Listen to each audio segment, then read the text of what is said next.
شغاله، كانت شغاله امبارح ما اعرفش. وبعدين اول ما تتكلم يا عمرو كله يقفل الميكروفونات. Everybody should block his phone if he's not talking because of the background noise. Yeah. Now? Okay.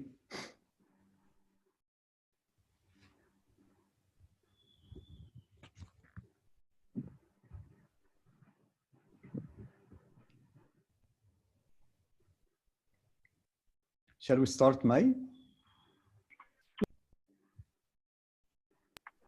Yes, please, doctor, you can start. Okay. Good afternoon, ladies and gentlemen.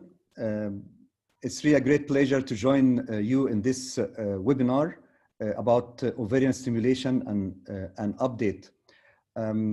It's really my pleasure to let you know that this is a joint cooperation between the International Representative Committee of the Royal College of Obstetricians and Gynecologists, the RCOG, and the Egyptian Society of Obstetrics and Gynecology, member of the FIGO Federation.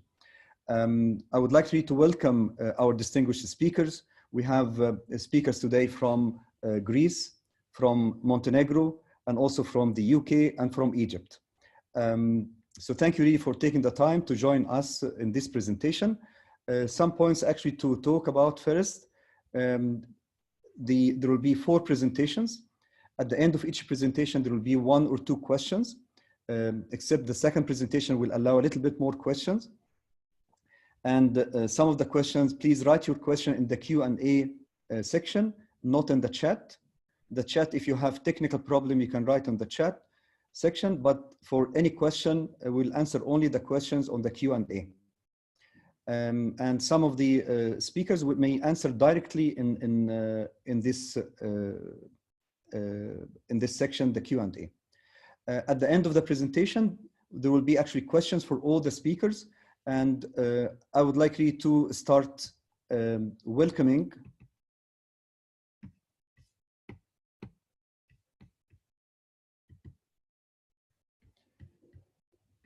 the speakers, and also I would like to welcome, to thank Techno Pharmaceuticals for sponsoring this meeting. Our first speaker, actually we have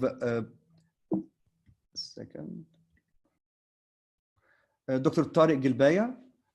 He's in UK. He's going to talk about ovulation induction in the anovulatory patient. He is a consultant subspecialist gynecologist and clinical lead in reproductive medicine and surgery, University of Leicester, UK. And he's a member of the liaison committee of the Royal College that helps the Egyptian representative committee a lot in their activities. So our next speaker will be Dr. Tatiana Motrenko. She's going to talk about stimulation protocols in assisted reproduction. She is the head of Human Reproduction Center in Budva, Montenegro. And also she is the president of the Mediterranean Society for Reproductive Medicine and the past president of Montenegrin Society of Human Reproduction. Our third speaker is Professor Ioannis Missinis. He's going to talk about prevention of the LH surge ovarian stimulation. Professor Ioannis is professor at University of Larissa, Greece. He's the past president of the Mediterranean Society for Reproductive Medicine and member of the executive committee of the European Board and College of Obstetrics and Gynecology. Of course, our fourth speaker is Professor Hassan Salam. He's going to talk about luteal phase support, the critical step. We all of us here in Egypt and of course in the Mediterranean area and internationally knows also Professor Salam. In addition to being the chair of the International Representative Committee of the Royal College in Egypt, he's a professor in Alexandria University of Obstetrics and Gynecology, and he's a past president of the Mediterranean Society for Reproductive Medicine.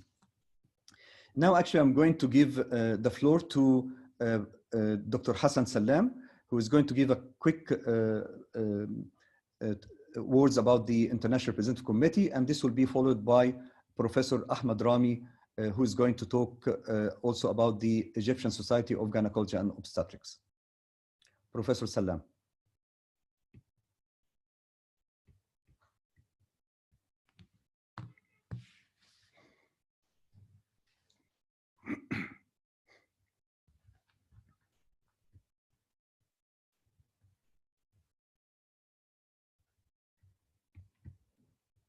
sound. Can you unmute yourself, Dr. Salam, Professor Salam?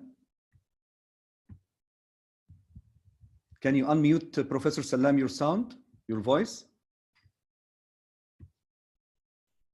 Unmute yourself, Professor Salam. Yes, sir. Yes, sir. Thank you. So I was saying I want to thank everybody who is with us today, and in particular thanking the speakers who have taken out of their time to share with us their vast experience and their great knowledge in the field of assisted reproduction and luteal phase support. I want to thank Professor Amr Nouri, who is the past president or past chair of the Egyptian Representative Committee of the Royal College of Obstetricians and Gynecologists, and thank my colleagues. As you can see them, the board of the Representative Committee in Egypt consists of 9 persons, 4 fellows and 4 members, in addition to my humble self. With us, of course, in the board is Professor Abdelmegid Sarhan, who is with us today as a co-distinguished moderator. And of course, as you can see, Professor Gasser al-Bishri, Ahmed Zakaria, Hussein Abu al-Makarim, and Dr. Wafa Benjamin, and Dr. Ahmed Mustafa, Mariham al-Halawani, and Samih Salama. With us, of course, is the Liaison Committee, which is located in the UK. These are consultants in the UK who are friends of Egypt and who help us in many of these activities. It is chaired by Professor Muhammad al-Fattah, who is a professor of urogynecology in Aberdeen, and where Professor Ioannis Messinas did his PhD many years ago with Professor Alan Templeton, the past president of our college. And of course, in the Liaison Committee, one of the very active members is Dr. Tariq Al-Baya, who is with us today, and we want to thank him very much. This is just 2 words about our committee, which, as I said, was shared before by my predecessor, Professor Amr Noor, to whom I hand back my screen and my microphone. And please unmute yourself also, Professor Amr Noor.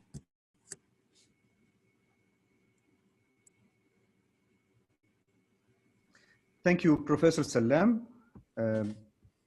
And I think now I can give the word actually to Professor Ahmad Rami, the chair of the General Secretary of the Egyptian Society of Gynecology and Obstetrics. Professor Rami. You don't want to introduce Professor Abdelmegid Sarhan in the previous slide? Yes, and I will introduce him after that, after Professor Rami. Okay. Yeah. Thank you, Professor. On behalf of the Egyptian Society of Obstetrics and Gynecology, the Mother Society for Obstetricians and Gynecologists in Egypt, founded in 1953 as a part of the Egyptian Medical Society, which was founded in 1930. The society is the mother society for all obstetricians and gynecologists in Egypt, and we are a member of the FIGO. May I send you the regards of the President of the Society, Professor Nabil Abdel Hakim, the Vice President, Dr. Mumtaz, Secretary General, myself, and other board members, Professor Saeed Al-Badawi and Professor Amr Nouri. It's a great honor to co-host this wonderful webinar with the Egyptian Representative Committee, and we have great and eminent speakers. We have great panelists, and I hope we will enjoy this webinar. Thank you, Professor. Thank you. Okay. Thank you, Professor Ahmad Rami. I just really want to, can you see my screen? Or? I want also to introduce Professor Abdelmegid Sarhan. The questions and answers, there will be Professor Ahmad Rami and Abdelmegid Sarhan will actually be taking the question and answers at the end of the presentation. Now, I would like actually to introduce Dr. Tariq Al-Baya, who is going to talk about ovulation induction in the anovulatory patient. Please share your screen, Professor Al-Baya.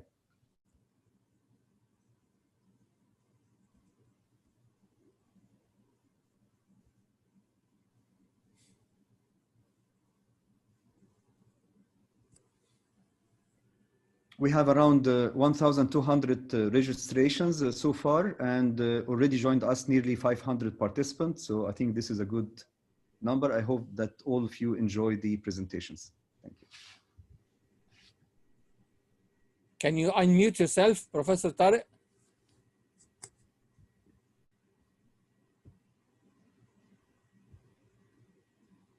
Unmute yourself, Professor Gilbaya. I'm trying. Can you hear me now? Yes.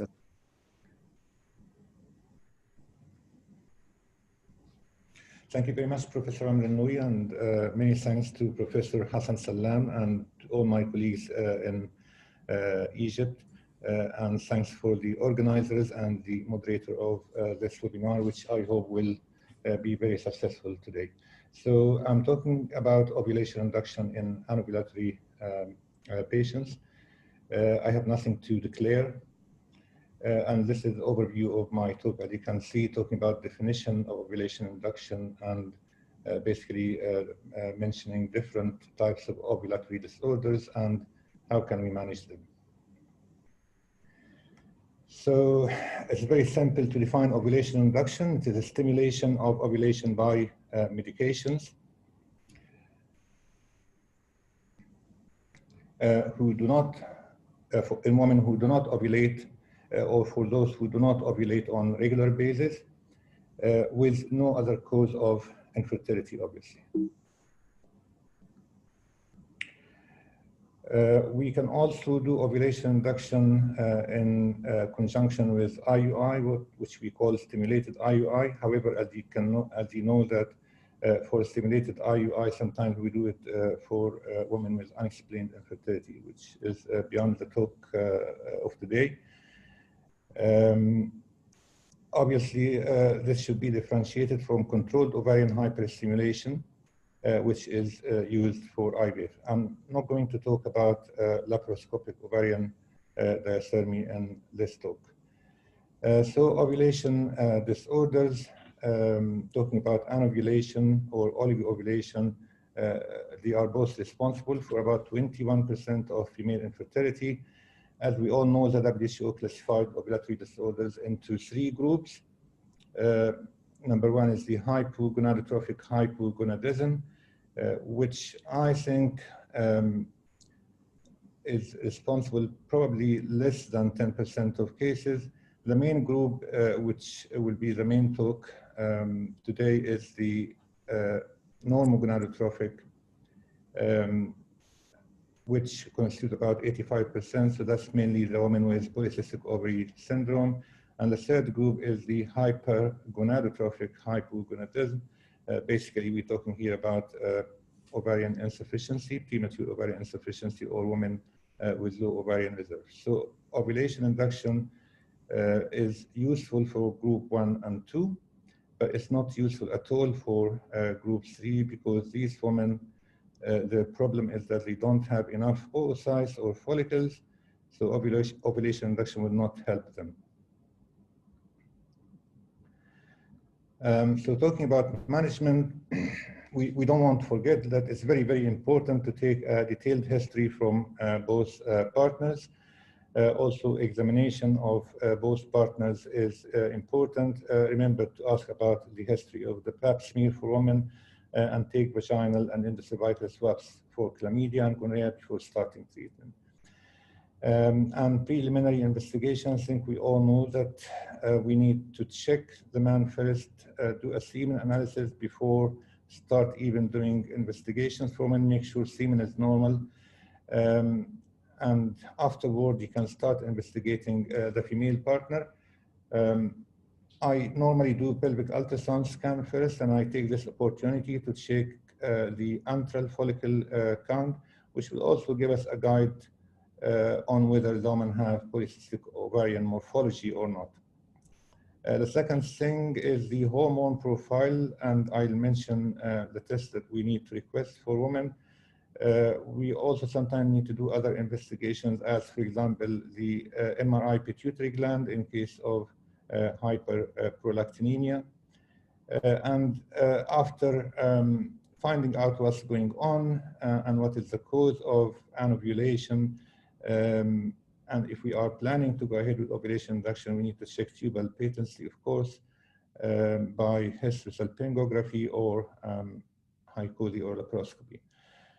I normally like to do anti-Müllerian hormone, which, as you all know, is a test for ovarian reserve for all my patients. And on very rare occasions, I actually even seen women with hypogonadotrophic hypogonadism whom incidentally were found to have very low ovarian reserve at the same time. So obviously, ovulation induction will not be helpful in women with low ovarian reserve. Just reminding you that it is an important test to do, even though we're talking about ovulation induction.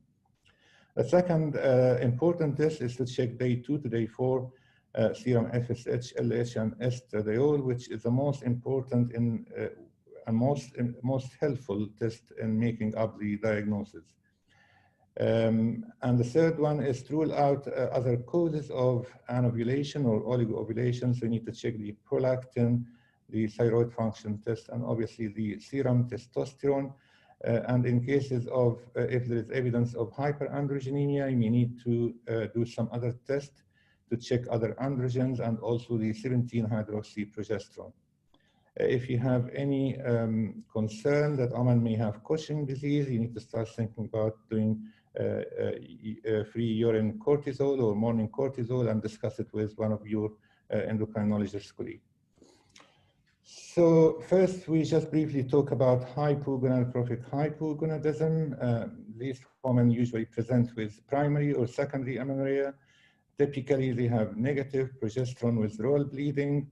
They either have very low FSH and LH, or they may actually have even normal FSH and LH, but typically they have low serum estradiol and thin endometrium on ultrasound scan.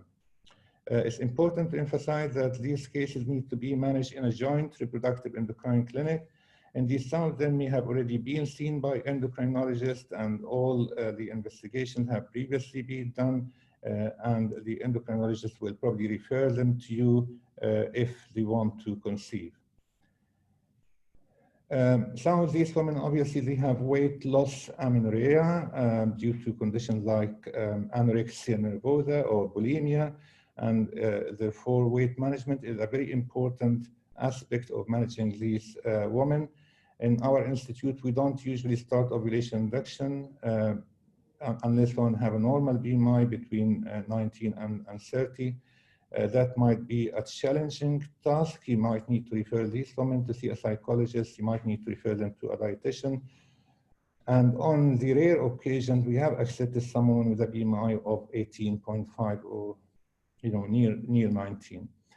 The importance of weight management, of course, that when they achieve their target weight, sometimes their period starts spontaneously and they may not need to receive any medication. They may start ovulating regularly and hence they get pregnant spontaneously. It's important to emphasize that this group is not suitable for oral ovulation induction agents such as Clomid. The problem that they have either deficiency of FSH or LH, or they have hypothalamic conditions like Kalman syndrome. So Clomid will not help this group of women. So they need ovulation induction with gonadotropin, or they need GnRH analog pump if they have intact pituitary, of course. Normally, we provide them for up to 6 cycles of ovulation induction with gonadotropins, provided that they actually respond. And if unsuccessful, then we advise them to go on to have IVF or XC treatment. So the polycystic ovarian syndrome, which has been for long debated, how can we diagnose it, until the consensus was made in Rotterdam in 2003. So in order to diagnose PCOS, you need to have 2 out of 3 criteria. One is oligoovulation or anovulation. 2 is clinical and or biochemical evidence of hyperandrogenism. And 3 is the polycystic ovarian morphology on ultrasound scan. And you need also to exclude other causes such as adult onset congenital adrenal hyperplasia, androgen secreting tumors, hyperprolactinemia, or Cushing syndrome. Previously, the PCO picture was defined as more than 12 follicles or an ovarian volume of 10 ml or more, but after the recent international conference in 2018. This has been changed to the presence of 20 follicles or more and or ovarian volume of 10 mils. So if you have one ovary with 20 follicles or more, this is a picture of polycystic ovarian morphology now. So it's not 12 follicles anymore, it's 20 follicles. The other change in these guidelines is that women who are within 8 years of menarche, they don't need to have ultrasound scan in order to diagnose polycystic ovary syndrome, and it's not recommended. They need to have both hyperandrogenism and ovulatory dysfunction. So again, weight management is very important in management of these women, and that again may be the only thing that you need to do. And the first line management in terms of ovulation induction for these women is clomiphene citrate, or in some cases tamoxifen, letrozole or aromatase inhibitors, although there is some accumulating evidence that they actually work, and I will explain in a minute about some of the evidence. However, they are not licensed for ovulation induction. They've not been approved by FDA. And my advice is that you should be very, very careful in prescribing them for women with ovulation induction. Again, metformin, that has been debated for a long time, and gonadotrophins, whether you're talking about FSH or FSH and LH. And if a woman, if the treatment has not been successful, i.e. they responded, they ovulated, or you gave them gonadotrophin and they even haven't responded to gonadotrophin, you might need to think about moving on to IVF treatment with XC.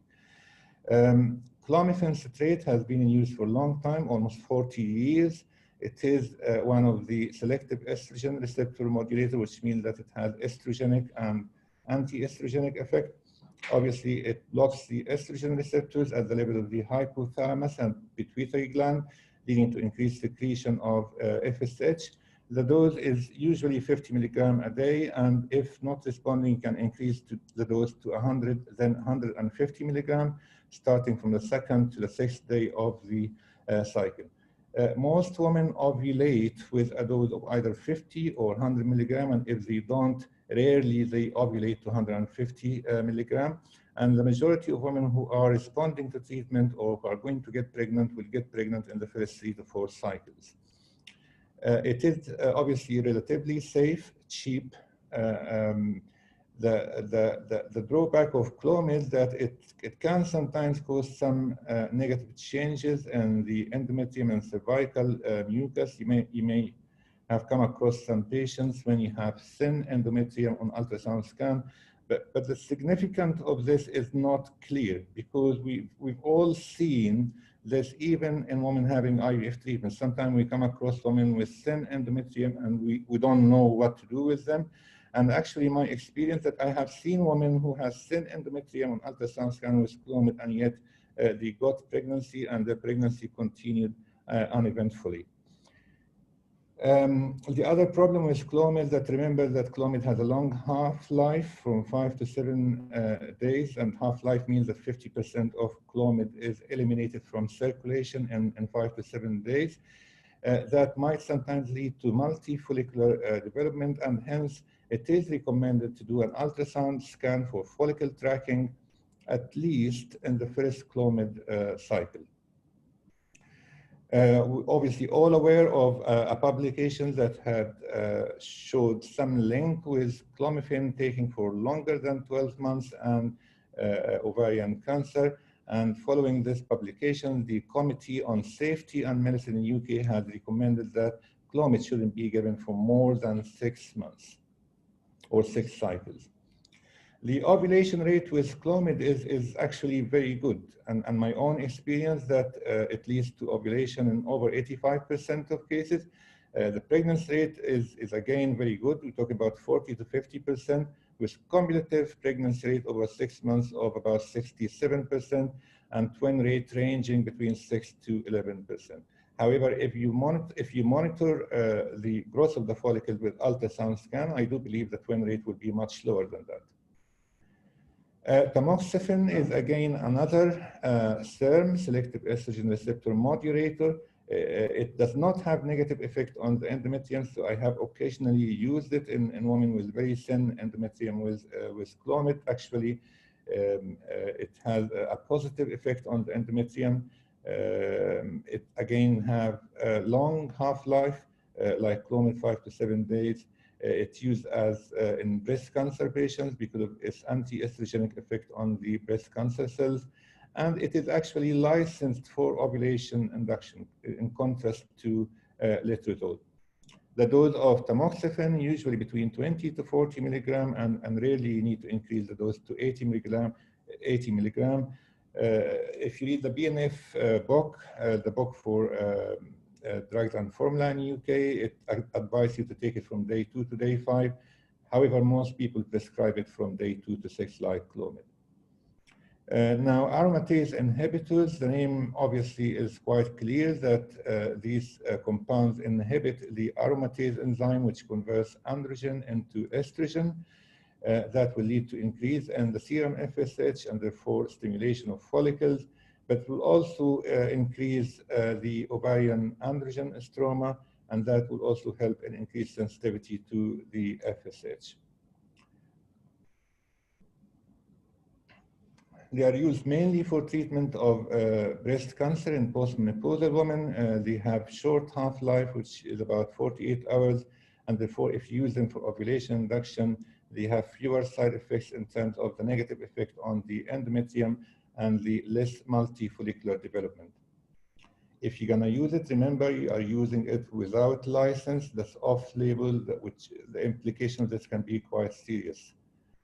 The dose is between 2.5 to 5 milligram. Rarely you need to increase the dose to 7.5 milligram from day 2 to day 3. There is concern about teratogenicity. We're all aware of this study by Bellian in 2005 in fertility and sterility, which showed increased risk of congenital anomalies in women having letrozole. After this study, there were 2 other bigger studies which did not confirm the increased risk of teratogenicity. However, again, as mentioned, it is not licensed for ovulation induction. Now, talking about some evidence, we start with aromatase inhibitors and letrozole. There is a Cochrane review which was published or actually updated in 2018. So I think it was published in 2012 or 14. They included 42 RCTs, talking about 8,000 women, but not all these RCTs reported on live birth. Only about 8 of them compared letrozole and clomiphene. The conclusion that it seems to improve live birth rate compared with clomiphene. However, if you look at the graph, you just need to focus on the top of the graph, which is aromatase inhibitors versus clomiphene citrate. You'll find 8 studies only. The total number of participants is only about 1,600 participants. The main study here is a study from USA by Legro in 2014, and that included almost about 700 participants, and that showed that letrozole improve live birth rate over clomiphene. However, I think we do need more evidence, and in particular, we need more data about teratogenicity before starting to use letrozole in clinical practice. In our institution, we're not allowed actually to prescribe it to NHS patients. So I would again say be careful with that. There is a question about whether we need to use HCG to trigger ovulation with Clomid. I personally don't use it, and actually my own experience that I think if you don't trigger the ovulation with Clomid, it is actually better. And you will get better results than if you trigger ovulation. And there is a reason with this. I mean, we can talk about it in the question and answer session if you like. But again, trying to find an evidence, only 2 studies with very small numbers showing that it does make no difference to trigger ovulation in Clomid. Now, regarding metformin, obviously, there is a lot of debate about metformin, that it can improve insulin resistance in women with polycystic ovary syndrome. And again, there is some evidence that it may improve clinical pregnancy rate. However, there is no evidence that metformin improves live birth rate if you compare it with clomiphene alone, or even if you use it with in conjunction with clomiphene citrate. So I personally, I would only use it in women with severe insulin resistance. These are the women who have clear evidence of hyperandrogenism. I probably use metformin for these women, and I think it will probably be helpful. It may improve the response to Clomid or to gonadotropins. So I'm gonna just move through these slides because of the time. To gonadotropins, as you know, they are composed of two subunits, alpha and beta subunit. They can either be brought from the urine of menopausal women, or they can be recombinant, FSH or FSH and LH. Again, looking through the evidence, you can always go back and look through these things, but the summary is that there is no evidence that different gonadotropins have different effect. So in essence, you can use whatever you want really, whether you're using recombinant FSH or using purified FSH or purified HMG. It makes no difference with regard to live birth rate or even you know, other outcomes.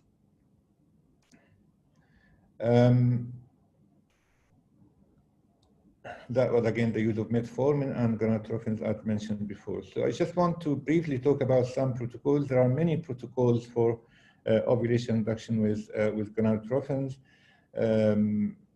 The pulsatile GnRH analog, I mean, I know that it has been used in Leeds in UK, but they don't use it anymore now. The reason is that the pump is quite expensive.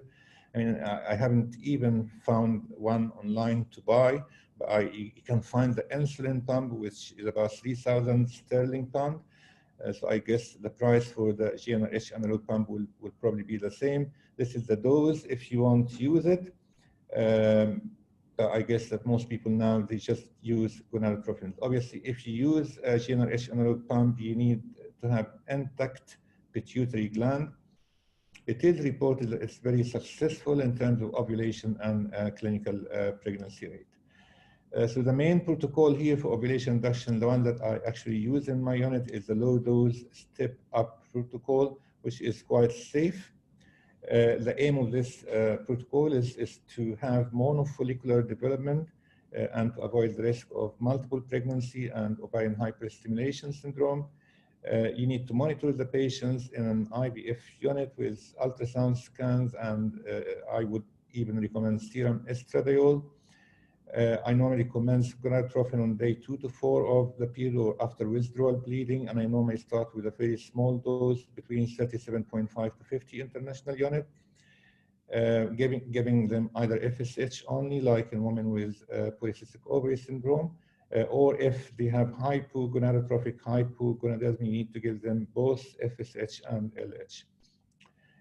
I normally, if this is the first, sorry, if this is the first cycle, I normally do the first ultrasound scan after 7 days, and then repeat the ultrasound scan every 2 to 4 days. I don't normally increase the dose until like 14 days later in the first cycle. And if you increase the dose, increase it only by small increment, like 25 or 37.5 units, until you actually see one follicle of 10 to 12 millimeter in size. Also keep an eye on the endometrial thickness, because that might be a guide that there is some follicular activity happening. So once you start seeing the endometrium thickening, that means that the follicles start to respond to the gonadotropins. You might actually change your mind and hold on and do not increase the dose. This is the trick, that do not rush and increase the dose of gonadotropins. Obviously, I hardly ever give the patient a dose, even I don't even go to 225 because this is quite a high dose. Because if they don't respond to the normal dose like 150 units, that means that there is some problem with them. Remember, they may have low ovarian reserve. So, but it is said that the maximum dose is 2 to 5 units. The cycle should be cancelled if no response in 5 weeks, or if you see that there are more than 3 follicles, more than 14 millimeter in diameter, and you normally give the patient HCG when the leading follicle is 17 millimeter or more. So that's the main protocol. It's quite successful in terms of ovulation rate and also ongoing pregnancy rate and live birth. Just to finish this off, there is another protocol which is called step-down protocol. And this one you start with a bit of high dose, like 150 units, then repeat your scan and then start stepping down. So start decreasing the dose to 112.5 unit and then to 75 unit when you see like one follicle of 10 millimeter or more. And then you continue with 75 unit until you see the leading follicle of 70 millimeter or more, then you give your HCG to trigger the ovulation. There is people who compare step up with step down. Step up, as mentioned before, is safer. It leads to more monofollicular development, and the risk of hyperstimulation is actually less in the step up protocol. There is another protocol called modified step down protocol. And this is, you do step up protocol first, you identify the FSH threshold for that particular woman, so you know that she's going, for example, to respond to 150 unit. Then you probably cancel the cycle, start again with a step down protocol, so that's a bit complicated, but I would recommend the normal step up protocol for ovulation induction. There are some people who use Clomid and FSH, or use letrozole and FSH. I personally don't have experience with it, and I don't think I needed to use it. Just a question for you and for the panel to think about, because this is something that I've been thinking about for a while now, is do we need to trigger ovulation when we give gonadotropin for ovulation induction or not? I've done a search the last few days, and I found only one randomized controlled trial from India published in the British Journal of Obs and Gynae in 2019. A small number of participants, talk about 392 couples, I think, didn't show any difference between triggering ovulation with HCG or not triggering ovulation. I think there might be an advantage in not triggering the ovulation as we do with Clomid. Now, just to mention that maybe there are some people that use a long GnRH analog for ovulation induction. I think this is wrong. That should only be used for IVF treatment because the risk of ovarian hyperstimulation and multiple pregnancy will be quite high. And there will be some people thinking about, so why don't we give GnRH antagonists to try and stop premature ovulation induction? I think that will just add to the cost, and I think this is just unnecessary. And thank you very much. Thank you, Dr. Tariq Gilbaya, for this wonderful presentation. I think we can take one or two questions. There is a question from Dr. Hana Saleh and Dr. Aziza Muhammad asking about the if you have a thin endometrium in the follicular phase. So what's the dose of estrogen you need to give, and when you give this, if it is needed, or what should you do? Again, as mentioned before, my own opinion is that you very rarely come across women with endometrial thickness less than 6. I know the recommendation that the endometrium should be more than 7 or more than 8. But as mentioned before, I've seen women getting pregnant with endometrial thickness of 6 with Clomid. But if you need to, or if you want to try estrogen, I think the dose would be between 4 to 6 milligram of estradiol. I think you need to give it after day 10. So you give it between day 10 and day 15 or so, and you may even wish to continue if you like with some luteal phase support.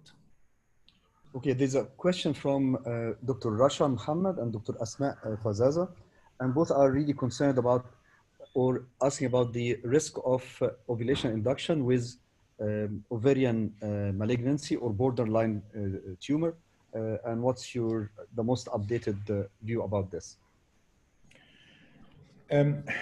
Right. I mean, if you're talking about ovulation induction with gonadotrophin, is it?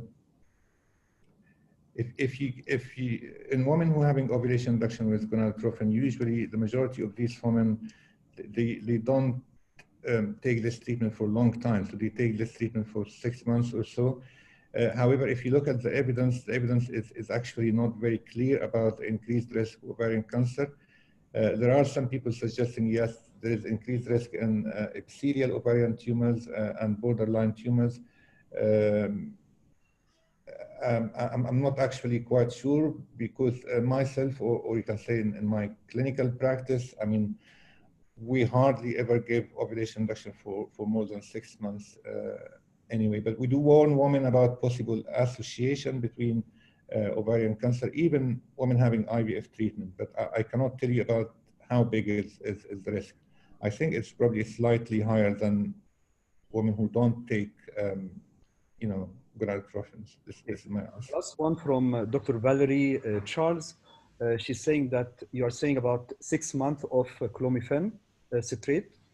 Are you talking of consecutive 6 months, or if it is interrupted, the time, can we make it more than that? So the total number may be more than 6, but you know, interrupted time of 3 months and then 3 months and then 3 months later on. No, I'm not talking about consecutive, so interrupted. So total cycle, total number of cycles, 6 months. But keep in mind that women sometimes don't respond to 50 milligrams, so that cycle will not count because they haven't responded.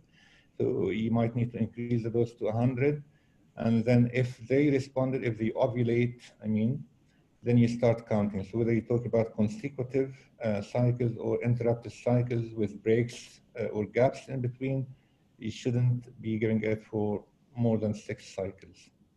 Thank you very much, Professor Tariq Gilbaya. And it gives me the great pleasure to welcome Dr. Tatiana Motrenko from Montenegro. And she's going to talk to us about the stimulation protocol in assisted reproductive technology. Dr. Tatiana is the head of Human Reproduction Center in Budva, Montenegro, and she is the president of the Mediterranean Society of Reproductive Medicine. Dr. Hello. Professor. Thank you very much for a kind presentation and even more for a nice invitation to be part of that meeting. I'm always very happy when I'm invited by Egyptian colleagues. You are the country we are very attached to. My today talk will be related to stimulation protocols in ERT. It's a logical continuation of the previous topic of my colleague. Just 1 second. Dr. Tatiana, can you make it a full screen? I'm just going to do that. Thank you. So I will just remind everyone that first that the talk about ovulation stimulation protocol in IVF is never-ending story. We can speak next 10 years about it, and I will try to be brief and pass through that really huge topic in reasonable time. Just to remind my colleague, the spontaneous cycle will reach, that only one follicle will reach the threshold and go to ovulation, and that our task in stimulated cycle is that by increasing the dosage of FSH and use the gonadotropins, increase the number of follicles that will pass that threshold and have the proper yield, amount of the story for our pickups or for aspiration, that will result in enough number of oocytes that are mature, so we can use it for IVF and ICSI. That's the main role of ovarian stimulation in IVF and ICSI cycles. 2 major driven forces are behind that. First is FSH, as the hormone that will produce the follicle growth and granulosa cell proliferation maturation with estrogen secretion. The other hormone is LH that will, by increasing the androgens, produce enough substrate for aromatase enzyme to be further transformed to estrogen, and will participate in ovulation and luteinization. So the still role of LH is never-ending story together. too. But speaking about stimulation of the patients that are young and they have a very good ovarian reserve, then we really don't need it. But after the age of 35, according to many studies, and in the poor responders, addition of LH in stimulation protocol will give us a little bit better answer. That's one thing, increase the number of oocytes, and what is the aim of the whole exercise is to increase the number of the pregnancies. I will just briefly remind you on something that's happened in the past and allowed us to be where we are today. So the first baby girl was born almost 60 years ago after the use of Pergonal, that was purified menopausal gonadotrophin. And then we start to combine in 1966 the clomiphene citrate and gonadotrophins in ovulation induction. When in the 70s immunoassays were developed, we finally could control the level of the hormones in the blood of the patient. And our eyes were opened in 1978 when we were capable finally to see what is the result and capable to measure the follicles that are growing after the therapy we gave. So agonists provide us control over the cycle, and finally recombinant gonadotrophins and antagonists were the cherry on the top. So that are the tools we have in our hands to control, to stimulate the cycles and to control what we are doing. The major issue is what kind of the protocol you will use and what is the dosage of gonadotrophins that we will prescribe to our patient, and that is related to the antral follicle count, because depending on ovarian reserve of your patient will depend the dosage of gonadotrophins and the kind of gonadotrophins you will use for ovarian stimulation in assisted reproductive technology cycles. The same control and fine-tuning will give you anti-Müllerian hormone that will show on biochemical level what is the reserve, ovarian reserve of the patient you are dealing with. When you compare those with the day 3 FSH, you see that there is a high specificity of antral follicle count and AMH to give us a relatively certain prediction how our patient will react. So in the stimulation protocols, the first that was mainly used was the long protocol, and that protocol was with the down regulation of the hormones and resulted in a little bit increased dosage of gonadotrophins. The protocol that will also will be with the down regulation is so-called agonist-antagonist conversion protocol, and the rest of the protocols I just mentioned to you, agonist short, ultra short, gonadotrophins with antagonist, clomiphene citrate together with gonadotrophins or aromatase inhibitors, all with use of antagonists, are basically protocols that will not do the down regulation.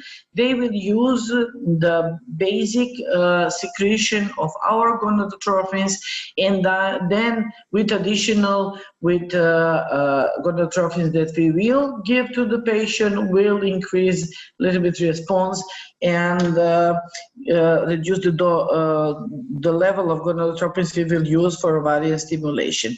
And there is also natural cycle and adjuvant therapy as something what is also part of the stimulation protocols. I just wish briefly to pass to the long protocol and antagonist, since those two protocols are the mainly used protocols in a ERT practice.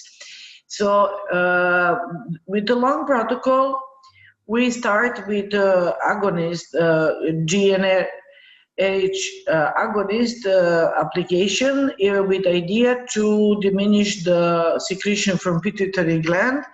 And then after the period starts in certain time, we can start with stimulation with gonadotrophins.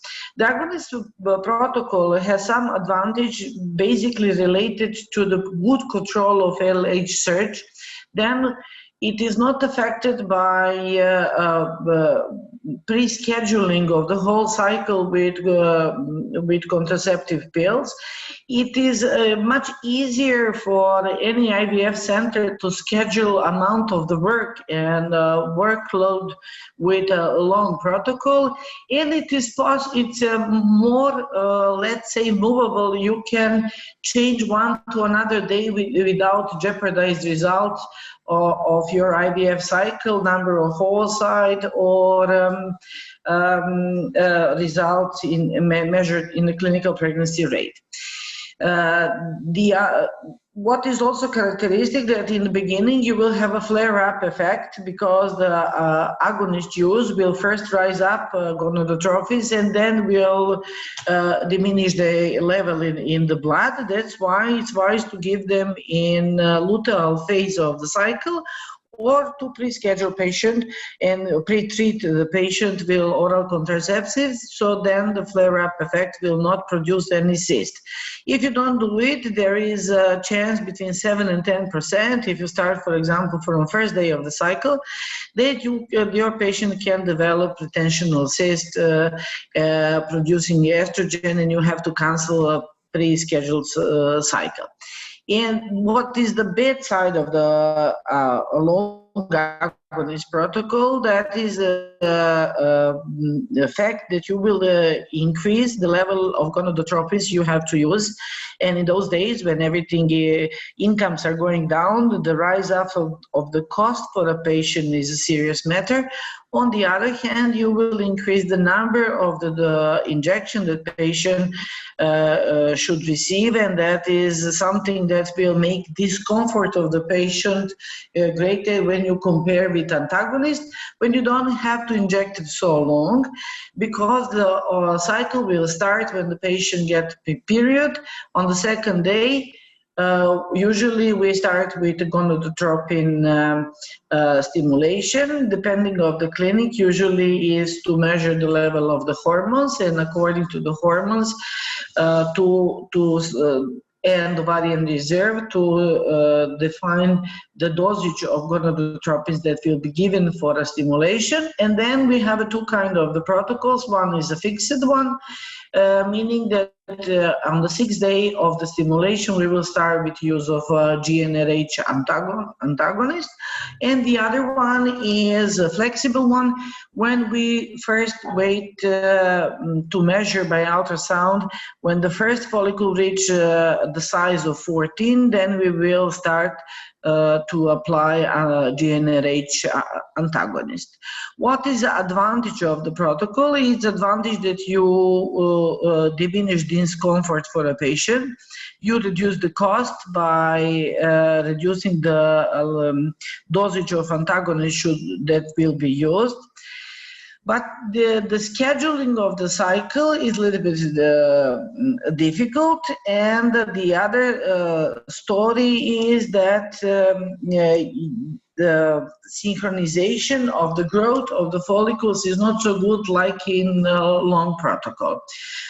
In order to solve that problem, the colleagues start in wish to be certain what will be the level of the work in the clinic. The colleagues start with contraceptive pill in the previous cycle, what result in a little bit less oocyte on the harvest during the aspiration. And it was finally established, especially by EV group, that we need at least 5 days of washout after the last tablet before we start to stimulate patient with antagonist cycle. And in order to make the synchronization a little bit better, we can avoid to give the contraceptive pill for a whole cycle. We can give them only in the luteal phase, or to use estrogen to do that in the luteal phase. So then the synchronization of the 4 milligrams of estradiol will be quite enough to synchronize the cohort of the follicle that will react on gonadotropin stimulation starting from day 2 of the cycle. When you compare them, and that was Cornelius Lambert made that lately, that analysis between a long protocol and antagonist protocol. In the general population, when you compare IVF result, antagonists are associated with a lower ongoing pregnancy rate when we compare them with a long protocol. But on the other hand, you have a lower OHSS rate. When we are speaking about IVF, we never have to forgive one thing, that we are all the time treating the patient from the non-vital indication. So nobody is ill when come to our office. They just wish to have a child. So the first thing we have to have in mind all the time is the safety of our patient.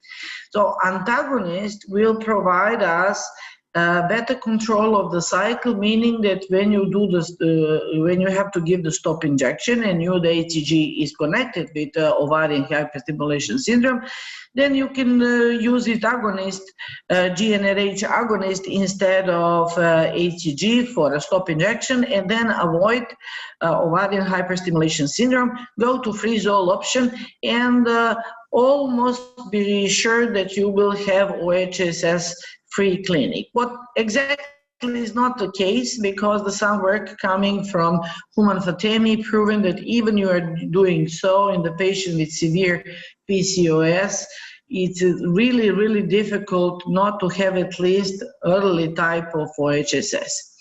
When we compare those two protocols, we see that antagonist treatment prevent one case of OHSS in 40 patients, but result in one less pregnancy out of 28 women treated. What I think is that Chris made a really honest statement, that is something that corresponds with some or with the fact I see in my clinic. So the long protocol with a GnRH agonist is perhaps approach of choice, because it's good for a patient, better in the clinical pregnancy rate comparing with the other, and in programming is definitely better. But when we speak about the cost of gonadotropins, and when we speak about the discomfort of the patient and about the patient with a huge ovarian reserve, definitely that is not a protocol we have to choose. So in the couples with PCOS and the poor responders, antagonists don't seem to compromise ongoing pregnancy rate. And definitely in PCOS, that is a protocol of choice and should be considered as a standard treatment. When we speak about agonist-antagonist conversion protocol, basically you start with a luteal phase, you start with the agonist, then you stop with the menstrual cycle, continue to give the start to give the stimulation with gonadotropins, and then use GnRH antagonist on the normal way. And there is no proof that that kind of the protocol, especially is invented for a poor responder, because all the time in the poor responder cases we try to find something that will help us to increase the pregnancy rate, is not working any better than anything else that we have. Agonist flare-up protocol is a protocol that is mainly used by poor responders also, or by the older women, where we have to prevent LH surge. And they use the flare-up effect of GnRH agonist, starting with when we give the agonist, they rise up gonadotropins, and the same day we start with gonadotropins also. And then we know the story that in the first 3 days of the cycle, the level of gonadotropins will define the cohort of follicles that will continue to grow and give us a oocyte, so that those huge dosage on beginning have some rational explanation. The next is the microdose GnRH agonist protocol, meaning that we just, it's the same like previous one, with just diminish or reducing the dosage of agonist that we will give. But there is not appears to be more advantage that we have more advantage comparing with classical antagonist protocol in the poor responders, so it's not widely used. Ultra short protocol is a similar one, only we put postpone gonadotropin use for 2 days, 1 or 2 days after we start with the agonist. And there is several protocols with use of clomiphene citrate together with gonadotropins and or with aromatase inhibitors. There was one, the Professor Tarek just spoke about it, but it was one work coming from UK, and it was awarded in Lisbon, Ashre. I remember that because I was the president of the award committee, speaking about letrozole and clomiphene citrate, and it was a group from the London, I think. They proved that there is no difference in using one or the other regarding the clinical pregnancy rate. And in those protocols, that is for one example. For example, they are using in the Sismer Center. They start with 100 and 150 milligrams of clomiphene citrate with addition of gonadotropins every second day in the dosage between 150 and 250 units as some kind of the mild stimulation. What is used also very much lately, especially in the poor responders, in the different way. That is original protocol coming from Huang and original work related to the so-called Shanghai protocol. When they in the group of the poor responders started with clomiphene, letrozole, and then with additional gonadotropins done the first aspiration, and after the oocyte retrieval, they continue with stimulation with HMG for 225 units per day to make another harvest in the same cycle in the luteal phase, with idea to avoid embryo transfer, to increase the number of oocytes, to increase the number of embryos, to freeze everything, accumulate embryos, and then later in spontaneous cycle or stimulate, do the embryo transfer. There is different variation of the double stim protocol because everybody after that idea to increase in the same protocol number of oocytes and embryos accepted that widely, and unfortunately the number of poor responders at least in our region is rising up dramatically. So that dual stim protocol could be done like, for example, Ubaldi and Laura Rienzi is doing in general only with recombinant FSH and recombinant LH. And it's obvious that everyone for a poor responder always add LH, either recombinant, either human menopausal gonadotropins that will contain LH activity. The question was, are the oocytes that we got in the second phase of the cycle, from the luteal phase of the cycle, the same quality and same metabolic and genetical competence as oocyte that we get from the first phase of the cycle?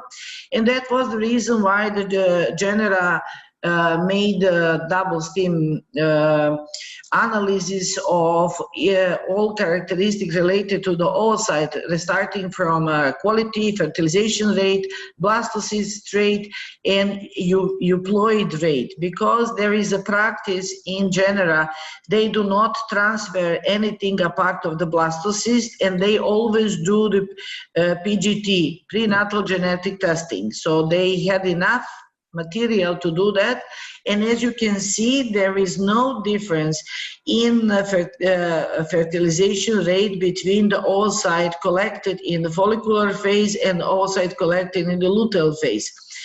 And there is no difference in the blastocyst rate, and is no difference, even more important, in euploidy rate, meaning that those oocytes and those embryos are the same quality and will lead the same number of the pregnancy. This is that is important not only because of poor responders. That fact is also important because of fertility preservation patient, where we start stimulation in any phase of the cycle because we simply don't have enough time to wait. And last reserve for also the patient, they do have to avoid stimulation because they had some tumor, borderline tumor, and in my country nobody who had a borderline tumor, not to mention any carcinoma, is allowed to go to any kind of stimulation of ovary, of ovulation. Their natural cycle.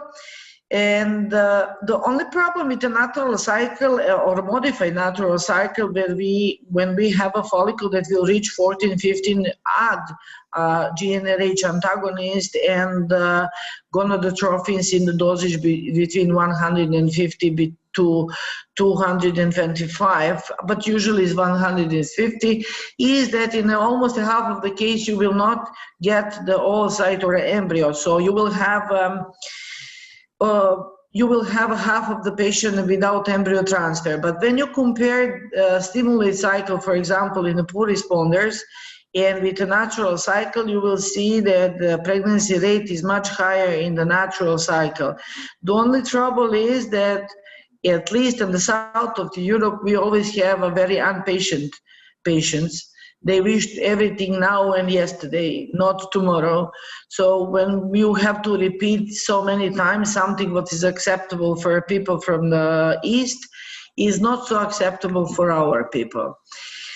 What I think is really important that every one of us rise up a question now, it was because I'm involved in European IVF monitoring program, and we are now writing the chapter about clinical performatory indicators because the embryologists already in the world finished their job about laboratory KPI. So it was a Gleicher article published a year ago that raised up the question about success rate and what many addition to classical IVF treatment brought to all of us. So for the first 25 years of IVF, we got to steadily rise up in the clinical pregnancy rate in the fresh IVF transfer. But since we start to introduce some adds-on thing in the whole story, after the peak that was reached in 2000, new millennium 2002, we start to go down.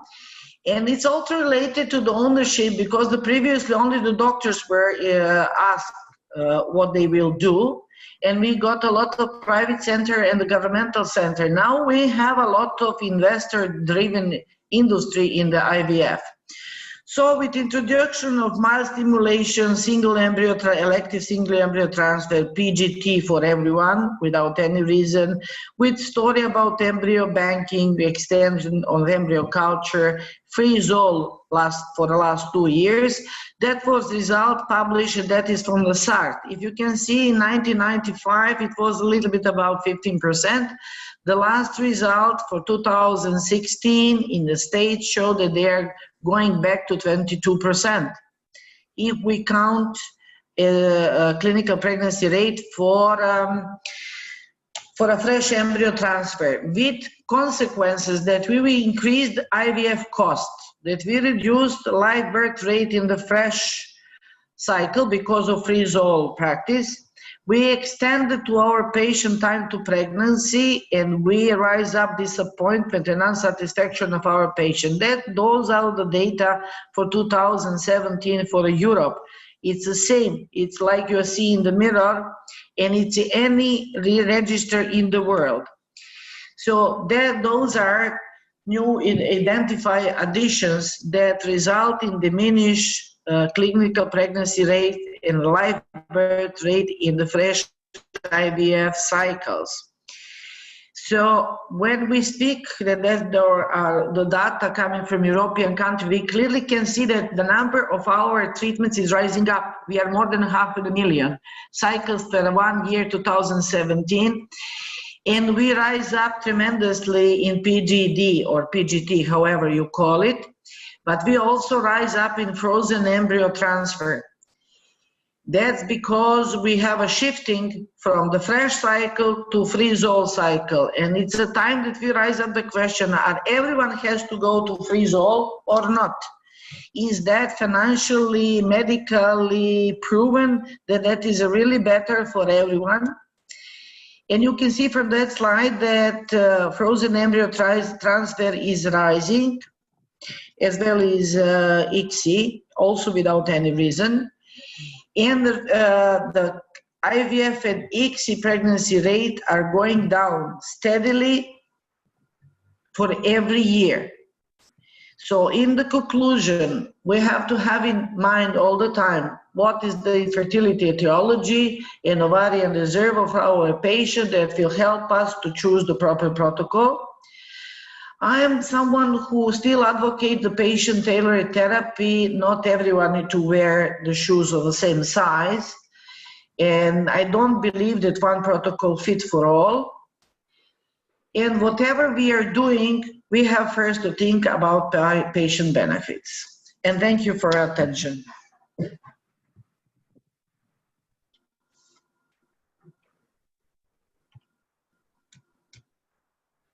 you very much, Professor Tronki, for this nice lecture. I have just a comment from a colleague saying that by the time you start the antagonist, the patient already started the spontaneous luteinization. So what is the safest number of days before which you have to start the antagonist to avoid this spontaneous luteinization? Meaning about flexible or a fixed antagonist protocol? Whatever, I am meaning the number of days, how many days you can leave without starting the antagonist. How many days In my clinic, I'm always using the flexible protocol. And honestly speaking, I'm going for a 1 day backwards that are doing in the Dutch. They're starting from 12, not waiting for a 14. So that is my practice. This is a book, but in my practice, I'm always start with antagonist 1 day earlier, not waiting for a 14 millimeters. I'm starting from a 12, like Bart Fauser is doing or Fred Brockmans. And you follow by the size of the follicle, not by the number of days. It doesn't count. No, I'm not counting the number of days because as I told you, believe that everybody is different. I see. The second question is actually from me. Globally, what is more economic, the use of the agonist or the antagonist for the ordinary popular patient? That's again depends on reimbursement system in your country. If you don't have reimbursement system, so you probably are driven by completely different reasons. In my country, we have reimbursement, and my government will cover any drug. No, in my country, the patient pays for everything.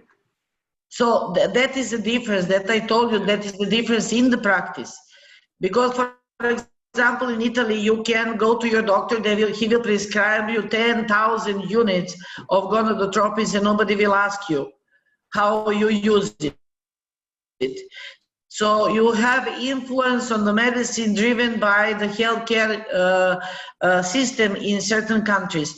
From financial point of view, you will spend less with antagonists, but it's also depend of the freezing cycle, because Ioannis will now, what is the cost of the freezing? Ioannis will now speak about the antagonists, how they really prevent luteinization. Can you do it with a simple progesterone? You can do it with the progesterone that is very cheap, without antagonist, and then to freeze-all. That depends on the price of the freeze-all in your country, and then towing in the next cycle, in the natural cycle, giving back the embryos. No, I mean, if the freeze-all policy is not applied, if you go to transfer during the fresh cycle, which you will choose better for more economic cost? For economic cost, then is antagonist, definitely. Okay. Okay, thank you very much. And now Dr. Amro will present the next speaker. Thank you. We'll give 2 more questions for Dr. Tatiana because she may leave earlier because she's having... Okay, I have a question regarding freezing eggs. What is the maximum time we can freeze eggs to still ensure that they can be efficiently used later on? How many years, how many months? Age of the patient, you think? No, the duration of freezing, regarding the length of the period, the eggs are frozen. There is no answer for that. We still don't know even for embryos. You mean there is no limit for it? from my point of view, I think there is no limit. The only issue is a social and legal issue. And that will also be the trouble in the years ahead. I see. Okay. Thank you very much. There is a question from Dr. Tamer Borg, Professor Tamer Borg, asking about the dual stimulation protocol, why it's not mentioned, and especially in those with poor responders. And what's your opinion about this? Dual protocol we start to use, and it's you know, it's again related. It's very difficult to say for a patient. Their older patient, it's useful for me, and for a young poor responders, well, we do not have a lot of experience with that. But for a woman older than 35 with a poor ovarian reserve, we are using, and we make accumulation of the embryos to give them back. Okay, and we are using, and it's good protocol because allowed you to have a 2 harvest in 1 cycle, and very often by older patients you have some intrauterine problem and related to endometrium, so you can you don't have to wait. For example, also we have a lot of patients with myomas and everything else. If you first finish everything with operation and the rest of the troubles, you will lose ovarian reserve. So you use the time you have in front of you to collect as many embryos you can. Then you send the patient to fix all other troubles, because you know that anyway you will not make embryo transfer. And that's the ideal protocol for me for a patient that you already plan not to go for embryo transfer. Okay, I have another question from Dr. Asrar Saleh. If a patient with very low AMH, less than 0.3, what can you do for her to try to conceive? Very low AMH. That depends on the age of the patient. If the patient is younger, then it's really, for me, it's a worldwide to continue to even a natural cycle, or to try something with androgens before, with androgen primings before the stimulate cycle, to do whatever you can do. But if the patient is older, then it's, for me, honest to tell them that they have to go to donation. What do you mean by younger or? Sorry? What do you mean by younger or older? Well, for me, it's 37. 37. Is cut off. I see. Thank you, Dr. Tatiana, for this excellent interaction. And if you kindly can answer a few of the questions directly in the Q&A answers. And thank you very much for really, we're glad having you today with us. Thank you very much for everything.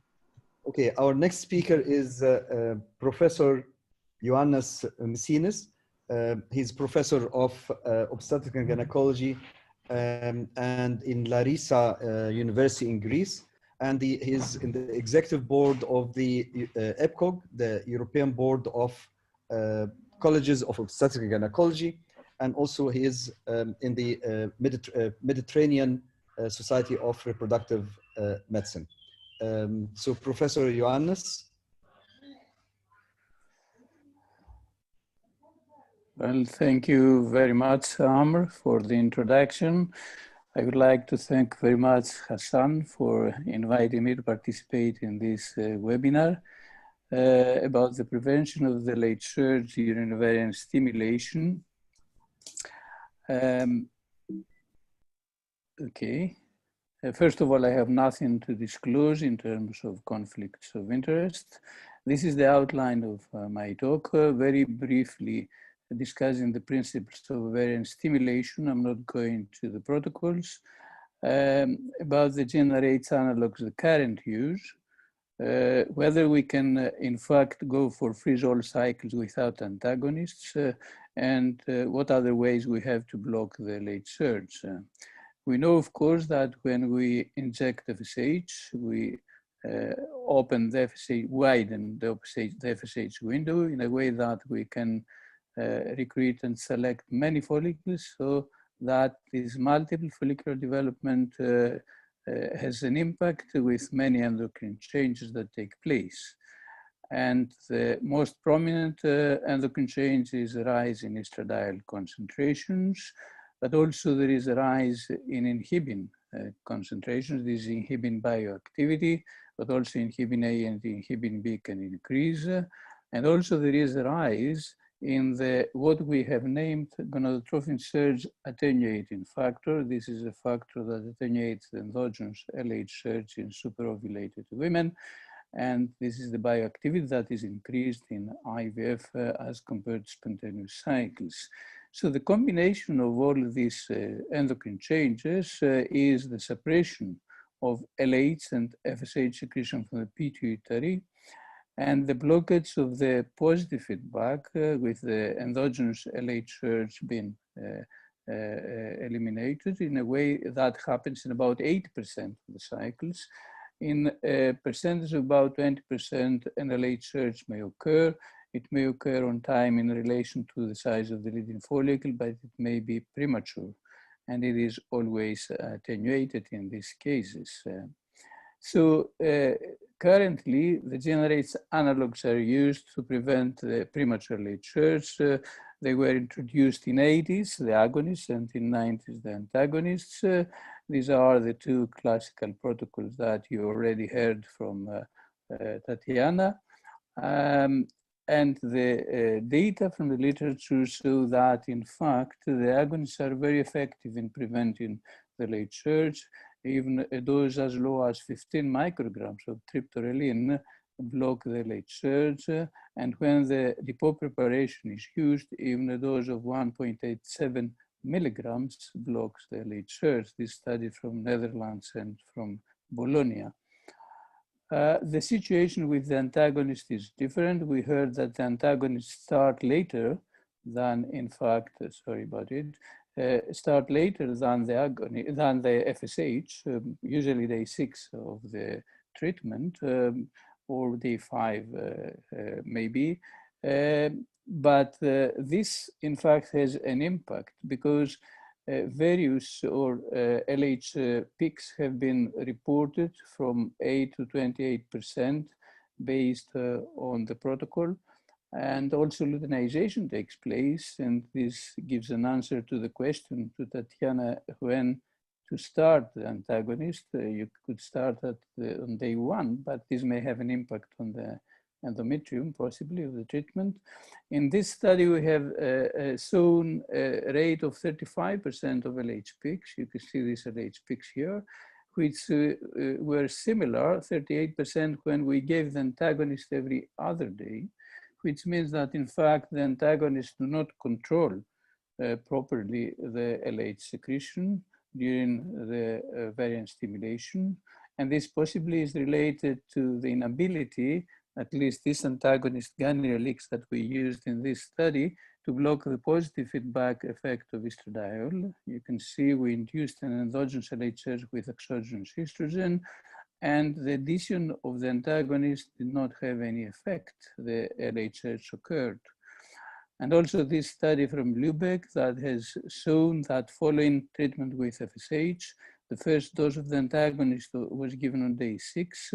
This resulted in a marked elimination of the LH pulses, but then the pulses reappeared and became similar to that before the treatment, as you can see here, which means that they became normal, which means that there is a gap between the two injections of the antagonist where probably estradiol can activate the positive feedback mechanism, and this may explain the LH peaks with antagonists.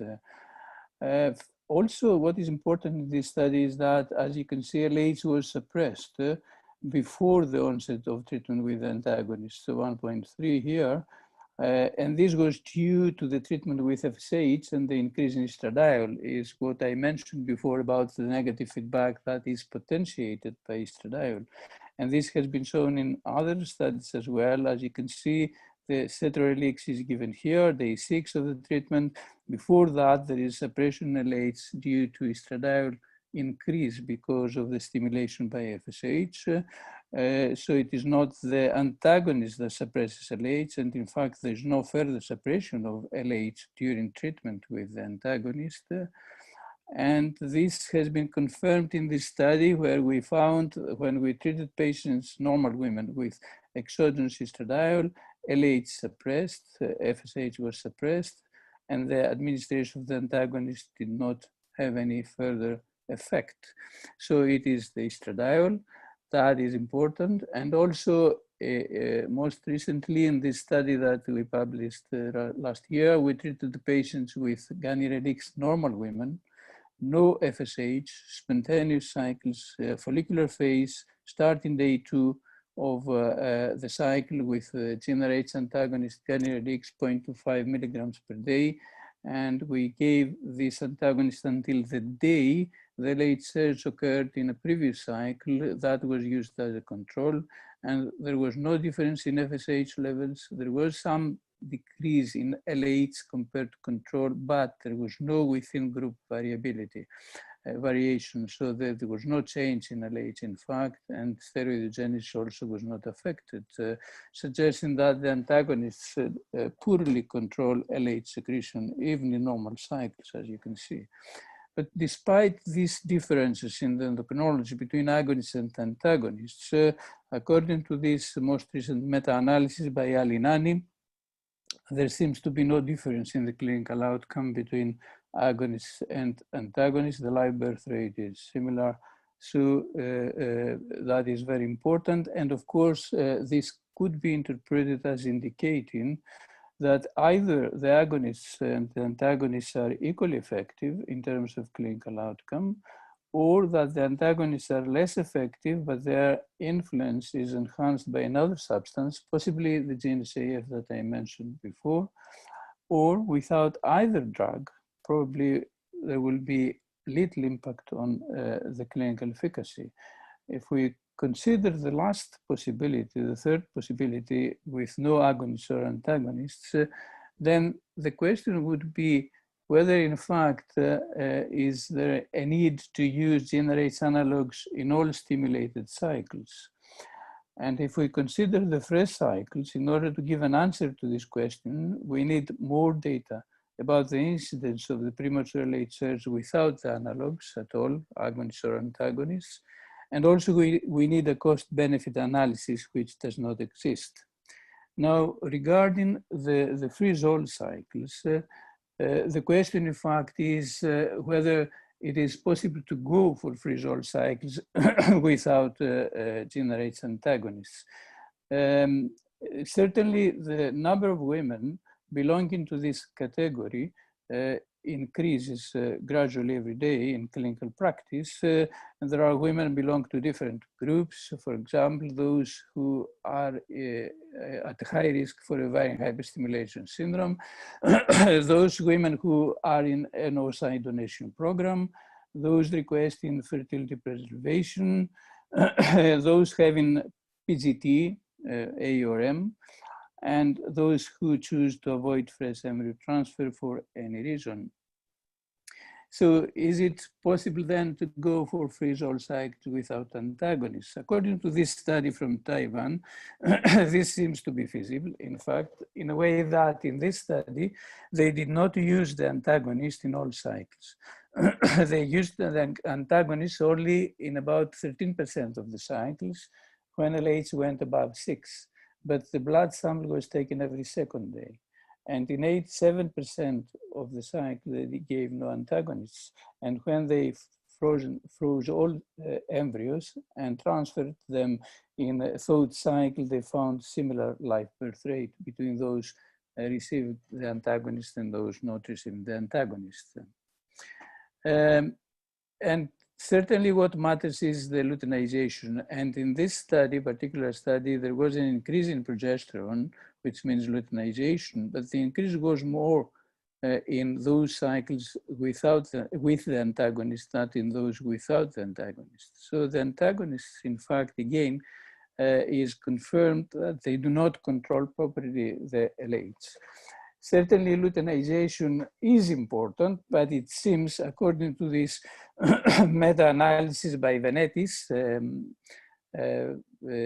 that in fact, if progesterone goes up to 3 nanograms per ml, it affects the fresh cycles because it decreases the probability of pregnancy in fresh cycles, but not in frozen thawed cycles.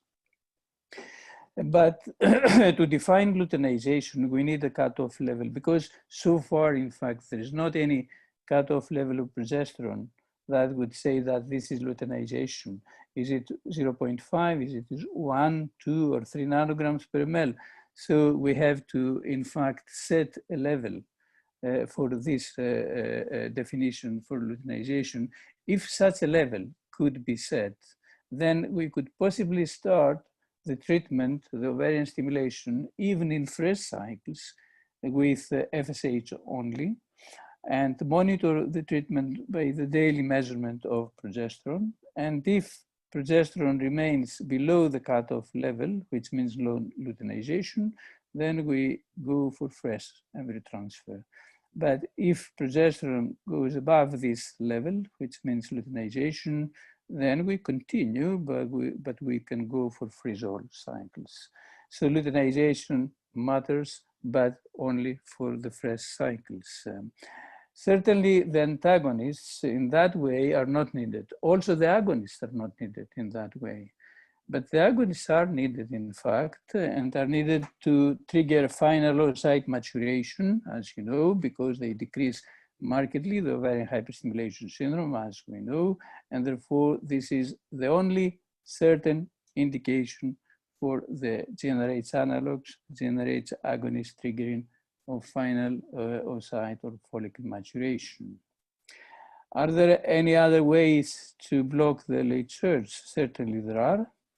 And there are drugs like, for instance, clomiphene citrate, that is also used in fresh cycles, or exogenous progesterone that started recently, 2015, in studies that were published from China, and is only for frozen cycles. Mifepristone is a progesterone antagonist. As you know, we have demonstrated that it is able to block the LH surge in the follicular phase, and this has been confirmed in a study from Spain, but all data are experimental at the moment. There is no further data on that, particularly on those sites.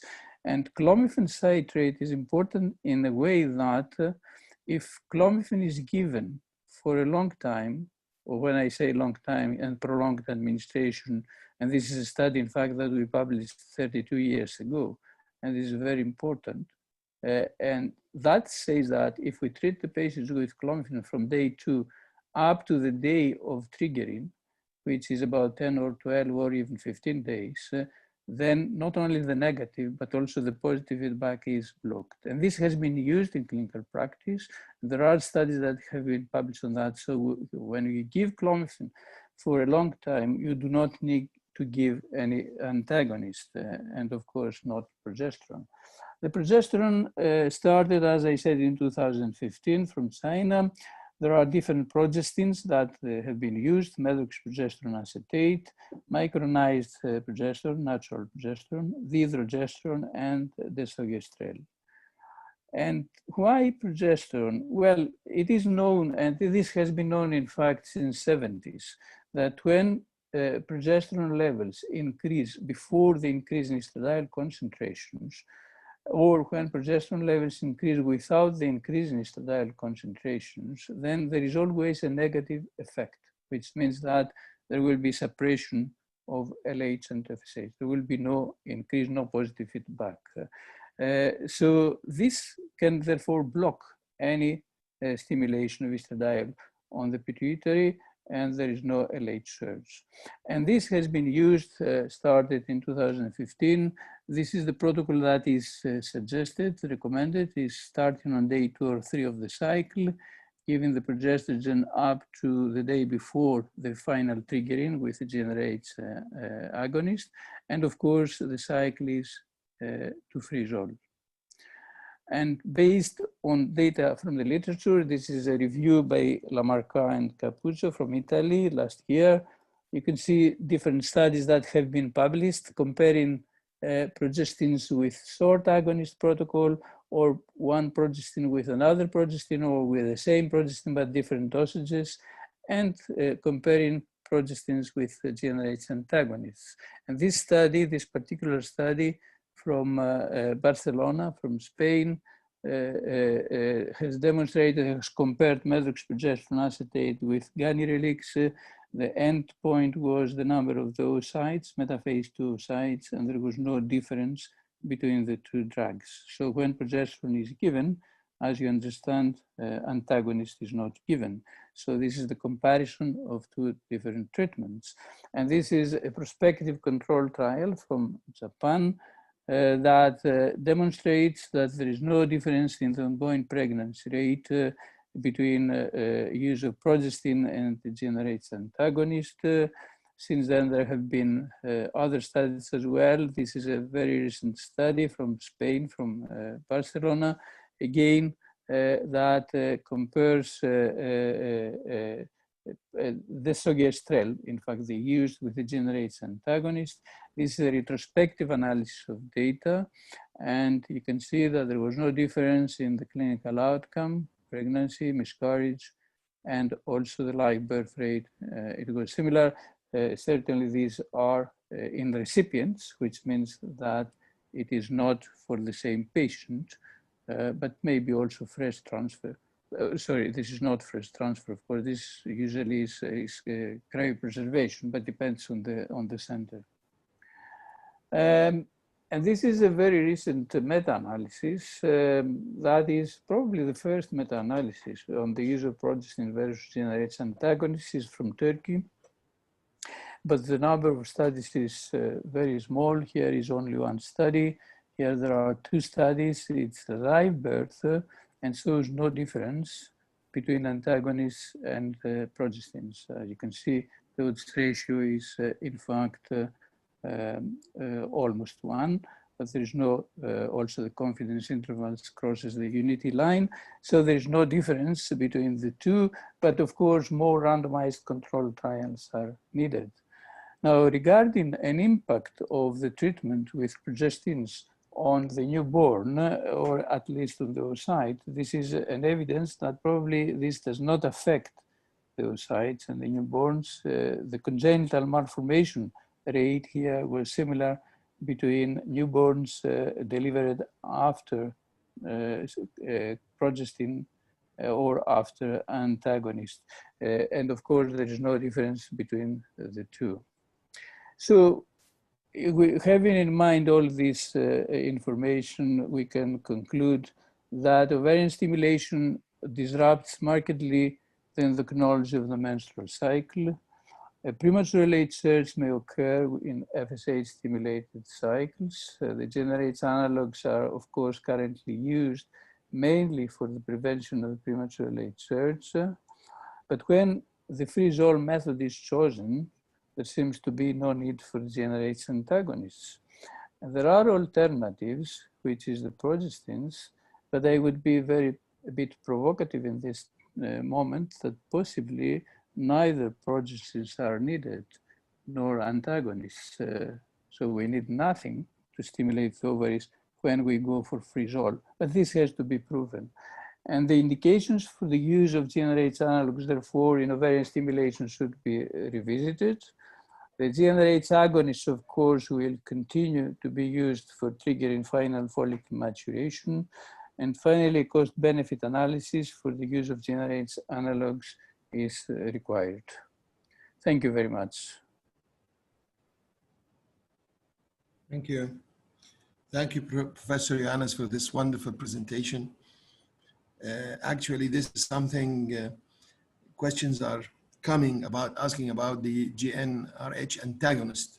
And may I ask you this question, is it now practice at your university that you're starting to stop using the antagonist protocol? Well, until the evidence is clear, we continue using the same protocols that are recommended according to the guidelines.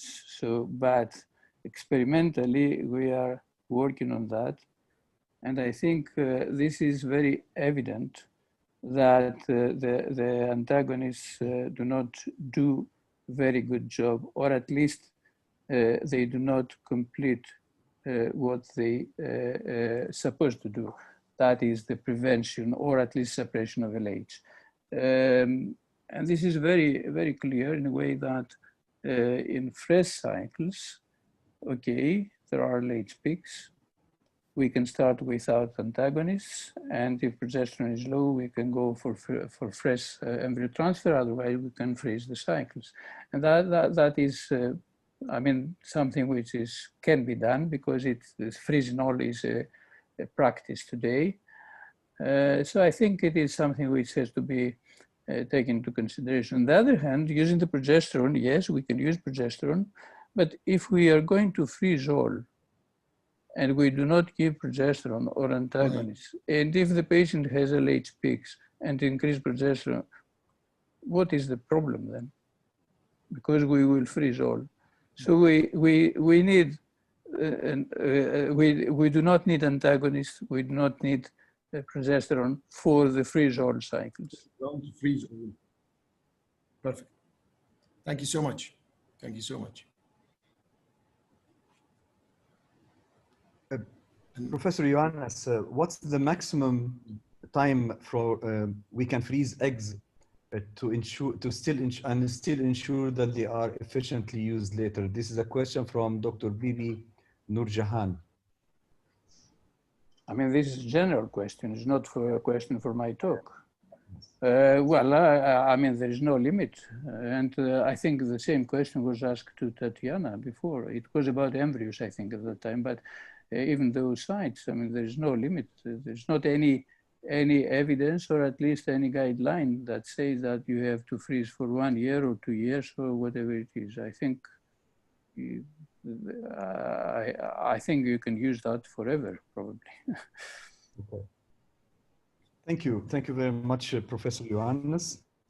Our next speaker is Professor Hassan Salam.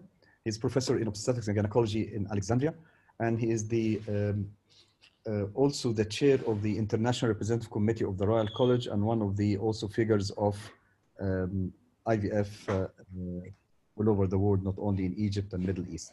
Professor Salam is going to talk to us about luteal phase support after IVF and ICSI. Oh, thank you very much, Professor Amr. Can you see my slides?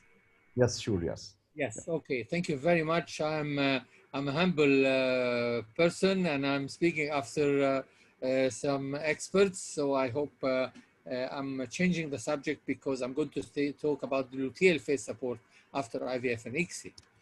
And let me start by saying whether this is the layout of my talk. And like you see, I've tried to be quick for the sake of time. So the first question really, is luteal support necessary in IVF and ICSI?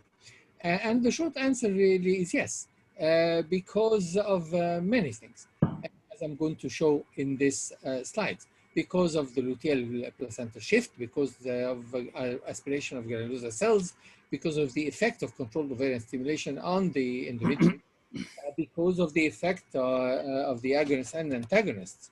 We know that progesterone is essential for the support of pregnancy, as we all know it starts to rise just after the pregnancy happens.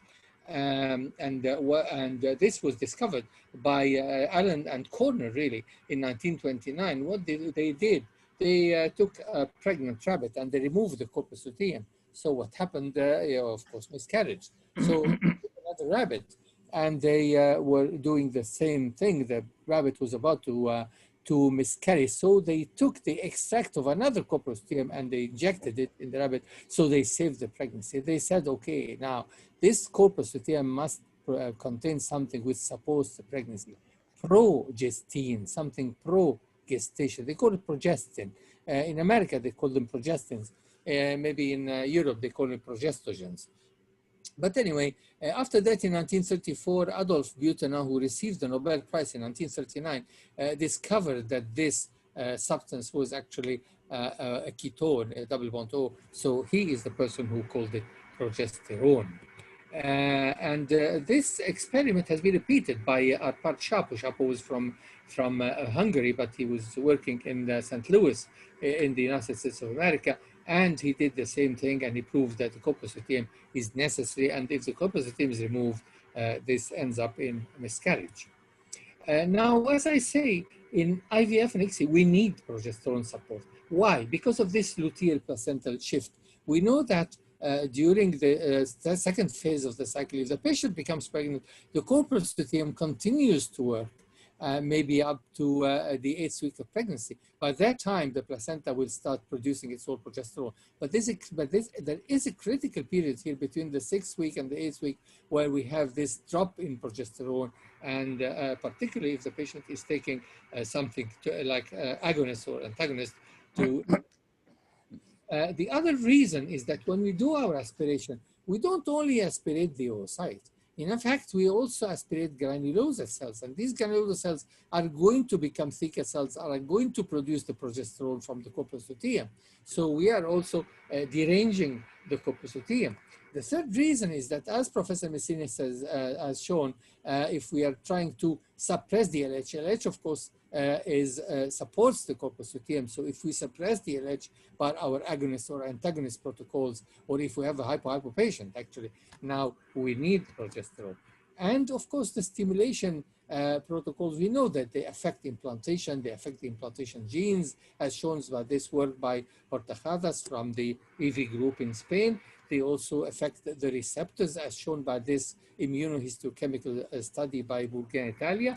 And also they affect the endometrium, even if we look by scanning electron microscopy, the work of the late Yorgo Kirinikas, our friend from the Mediterranean Society, was used to work with Professor Sokoyas in the late Professor Sokoyas from New York, of course, who described these protocols in the first place. So there are many reasons why we need to have luteal phase support during IVF and ICSI cycles. Okay, so is this support effective? Okay, we are going to support. Is it effective? Well, this is the Cochrane review by Van Linden, Italia, but it refers here to an old studies. At the beginning, people used to support with using HCG to support the pregnancy. And does it work? Yes, it does work. If we give HCG to these patients, it is better than giving nothing. But other people use progesterone, of course, like we all do now. And progesterone versus nothing, yes, of course, it will also work. Okay, so the question is, giving HCG better, or is giving progesterone better?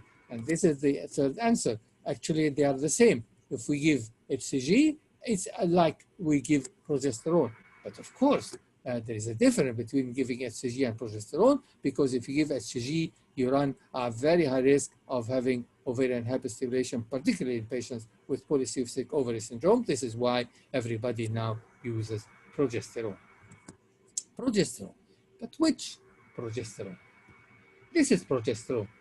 It is a steroid molecule. It is a small molecule, 314 daltons the molecular weight. And as we know, it's 21 carbon atom. This is number 20 carbon atom, a ketone here and a ketone here. And this is number 21. But there are two problems with progesterone. It has a short half-life. So if we give it, we have to give it intramuscularly every day. And this may be very uncomfortable to patients. The other thing is that if we give it orally, it is going to be destroyed in the proximal part of the gastrointestinal tract. So what did drug companies do? They went for many things. They tried to prepare for us oral preparations, for example, by micronization, micronized progesterone. Other companies went to a drug very similar to progesterone, dydrogesterone. And some other companies went to produce compounds starting from 19-testosterone, which, as I'm going to show now, they are not really, they're contraindicated easily in pregnancy. Other ways is to give vaginal preparation, again by micronized progesterone or progesterone gel or progesterone suppositories. And these can be given every day. Or by going intramuscular, as I said, which needs to be given every day, or by prolonging the action of the progesterone. So if we are going to give it intramuscularly, as I say, it will need to be given every day, which will be uncomfortable for the patient, particularly if he's going to take it until 12 weeks, for example, of pregnancy. So this is why drug companies went to micronization. I'm not going to go to details of micronization or co-micronization, but to make it short, the progesterone is treated in a manner that it is made into microspheres, so that when it goes into the stomach, it is not released in the stomach, and it continues through the gastrointestinal tract to be released at the distal part of the ileum, where it will be absorbed, therefore allowing it to be taken orally. And it will be, of course, natural progesterone, but in a micronized form. Another way, of course, is to give progesterone by gel. This is the progesterone gel, which can be, which is inserted in the vagina, as I say again every day. Another way is to give the suppositories, the pessaries, which can be given vaginally. Incidentally, they can also be given rectally. And the other way is to prolong the action of progesterone. If you want to prolong the action of any steroid, you stick to it a fatty acid. You can put oleic acid, stearic acid, but the best compound was really caproic acid. So this is 17 alpha, it's in the 17 position, it's the alpha position, 17 alpha hydroxy progesterone caproate, which can be given every week, for example, but it is not very commonly used. It may be a little bit painful because it's oily and it sticks in the buttocks. The other way, as I said, is to produce things similar to progesterone, called in America progestins, called in Europe progestogens. And how do you do this? The drug companies went to compounds which contain 21 carbon atoms called pregnenes. They are usually used for contraception, the contraceptive pills. Or they went to testosterone and they removed number 19 testosterone derivatives. Some of them are 18 carbon atoms, the estrins, and some of them are 17 carbon atoms guanine. And of course, we also have the spironolactone derivatives, but all these, as I said, are not really advisable in pregnancy because they are very much related to androgens, and they can theoretically produce masculinization or practically produce masculinization of a female fetus. Just to remind ourselves, we know that everything comes from cholesterol, which is a 27 carbon atom. And if we remove 6 carbon atoms with it, you end up with our progesterone here, which is a 21 carbon atom. And its cousin called pregnenolone. They are the same, really. The only difference is that the double bond O here starts from number 4, and here starts from number 5. This is why this is the so-called delta 4 pathway, and this is the delta 5 pathway. But we have the progesterone, the pregnenolone, and if you stick alpha hydroxyprogesterone here, 17 alpha hydroxyprogesterone and alpha hydroxypregnenolone. But if you remove these two, you transfer your progesterone, your 19 and your 21 carbon atom compound into a 19 carbon atom compound, ending up by androgens.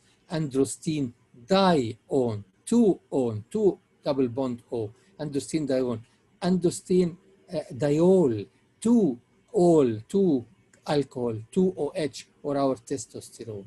And if you go one step further, by removing this 19 carbon atom, you end up by 18 carbon atom compounds, which are our beloved estrogens. Estradiol, of course, produced by the ovary, and estrone produced in the menopausal women.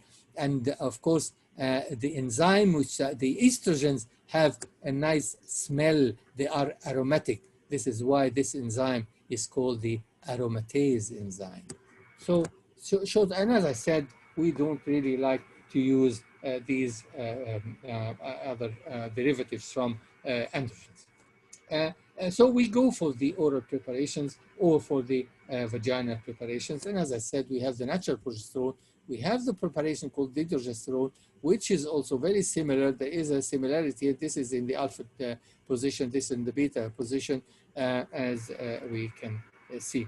Which one of them is better? Actually, as we know from this Lotus 1 and Lotus 2 studies, they were really non-inferiority studies. So they are really both the same in this Lotus 1 study, which was comparing micronized vaginal progesterone to oral progesterone, and here micronized vaginal progesterone gel to oral progesterone, as we can see again, it's a non-inferiority study, and they are both the same. So which route of administration should we use? Well, we can use orally, as I said, intramuscularly, vaginally, rectally, and transdermal gel exist also. So which one is better? To cut a long story short, they are all the same. This is intramuscular versus oral progesterone. And as you can see, there is no much difference in this meta-analysis, Cochrane review, than van der Linden and his colleagues. However, when intramuscular was compared to vaginal or rectal, there is this meta-analysis which shows that intramuscular has slightly better edge than vaginal or rectal. But as you can see very quickly, that van der Linden points the fact that this is very low quality evidence. This is why some of our American friends like to use the intramuscular, but as I say, people don't like them because you have to inject it every day. And then vaginal and rectal versus oral progesterone, no difference. Again, micronized, no difference. Vaginal ring, vaginal ring versus oral progesterone, no difference. Again, in live, all this is in live birth rate and ongoing pregnancy rate, all what I've been saying before. Again, vaginal ring versus vaginal gel, no difference in the live birth rate. Subcutaneous also versus vaginal gel, no difference. Vaginal versus rectal, no difference.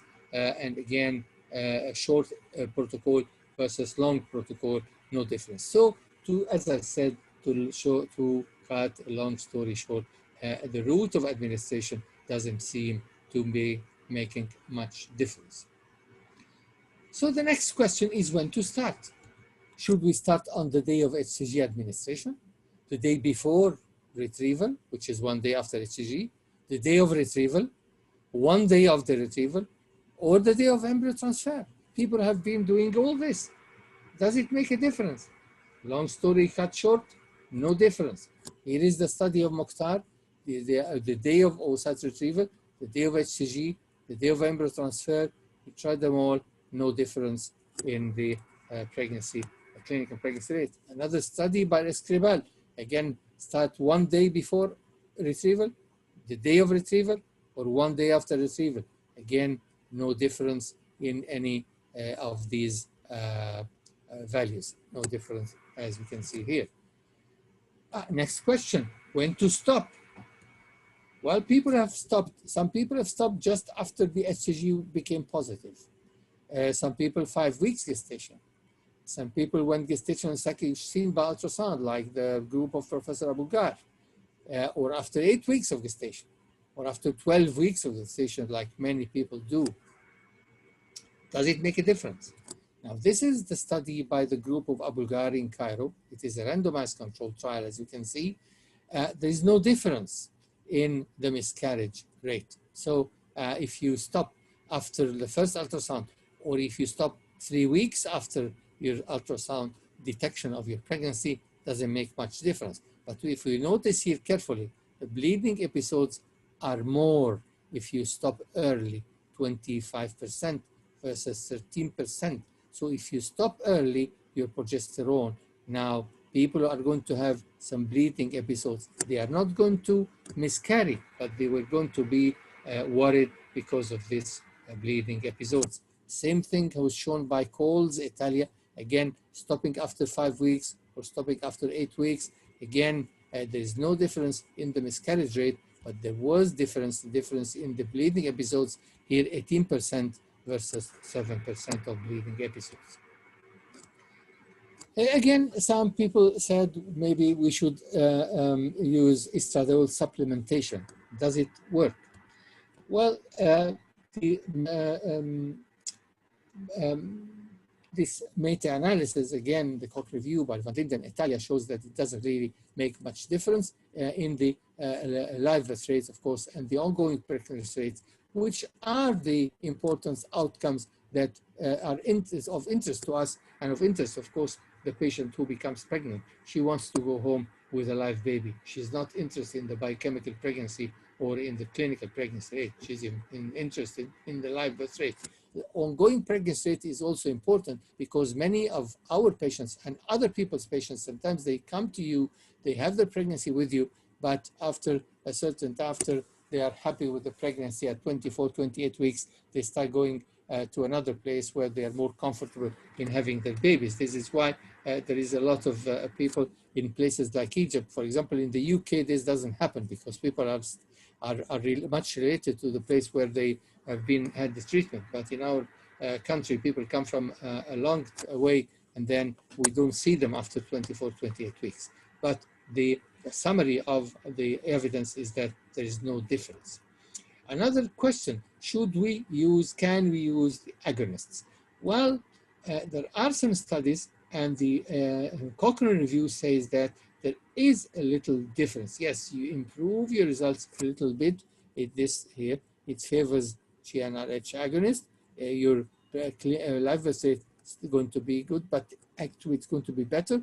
But as you can see here, again, it's low quality evidence. And as Professor Messina said, we always need more results. We need more randomized controlled trials to answer our increasing questions in our subspecialty. So in conclusion, ladies and gentlemen, luteal phase support is required in IVF and HCG. Yes, we should give luteal phase support. HCG is as good as progesterone, but of course, it has a higher incidence of ovarian hyperstimulation. There is no difference between the different routes of administration, and the preference of the patient here comes into play. There is no difference between starting the HCG on the day of oocyte retrieval, on the day of embryo transfer, or on the day of HCG. And there is no benefit of continuing progesterone after seeing the gestational sac, but expect having bleeding episodes and more worrying from the patient.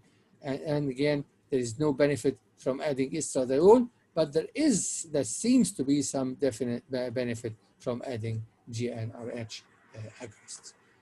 With this, I come to the end of my presentation, and I would like to thank you very much for your attention. Thank you, Professor Hassan, for this nice presentation. I have just a question you didn't mention in your talk. It comes from Dr. Tamer Borg. He inquires about the evidence for routine use of anticoagulants in luteal phase support based on available data. There is nothing to the summary of evidence says that you don't gain much. There is no difference between giving anticoagulants or not giving anticoagulants routinely in patients who have IVF and ICSI. And in fact, you may, and this is of course Professor Tamer Borg from Ain Shams University, who is has a lot of experience. So I'm very pleased with his question, and I stick to an answer.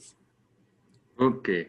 The other question is how much progesterone is enough and how much progesterone is risky for luteal phase support? Well, I think for micronized progesterone, for example, if we give 200 milligrams a day in the morning and 200 milligrams in the afternoon. I think this is, sometimes we increase to 3 a day, yeah, you know, more than this. I think some people sometimes go more than 800, but I think more irrespective of whether the cycle is agonist or antagonist. We don't use antagonist. We don't use agonist cycles. We mostly agonists, antagonist cycles. So this is our protocol really. But I would love to hear other people like Professor Messina's experience and Professor Tarek Elbay also. Okay, can I hear the answer from Professor Luanis? Yes, please. Sorry, can you repeat? I was inquiring about how much progesterone is enough and right, how much progesterone is risky. The dose. Well, I don't think there is any risk if you give a higher dose. Some people give, in fact, very high dose. They give both vaginally and orally. In my practice, we use, as Hassan said, 200 milligrams 3 times daily, so 600 milligrams per day. We usually start the day very rarely the evening of the oocyte recovery, usually the day after the oocyte recovery. But the dose is that we use the 600 milligrams per day. I see. But there is not any data in the literature, in fact, to say that if you give a higher dose, that will be harmful. I don't think so. You know that the whole endocrinology has changed in the luteal phase. LH is very low, cannot support the corpus luteum function. And of course, all depends on the exogenous progesterone. Estradiol, as Hassan showed, is not needed, does not add any benefit, so it is only the progesterone. But I don't think that there is any data that show that if you give a very high dose, that will be harmful. Okay. Now we can ask the questions to the other presenters. Dr. Louanis, there is a question for you. Do you recommend not using LH suppression for IVF? I received this question from Dr. Bonam Sikh. Do you recommend not using LH suppression? Well, I mean, this is something which comes out from my talk in a way that maybe, you know, in the future or in the near future, maybe it depends all on the studies that are being done.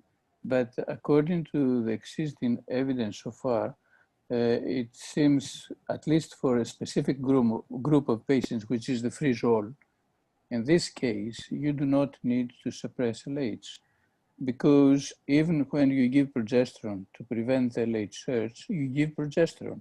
The premature LH surge luteinizes the follicles, so produce progesterone. So if you give exogenous progesterone, it's the same like the endogenous progesterone. So why to suppress LH then? And for instance, the Sagai protocol, let's say, dual ovarian stimulation, does not take into account the stage of the cycle or the level of progesterone. If you start in the luteal phase, progesterone is high.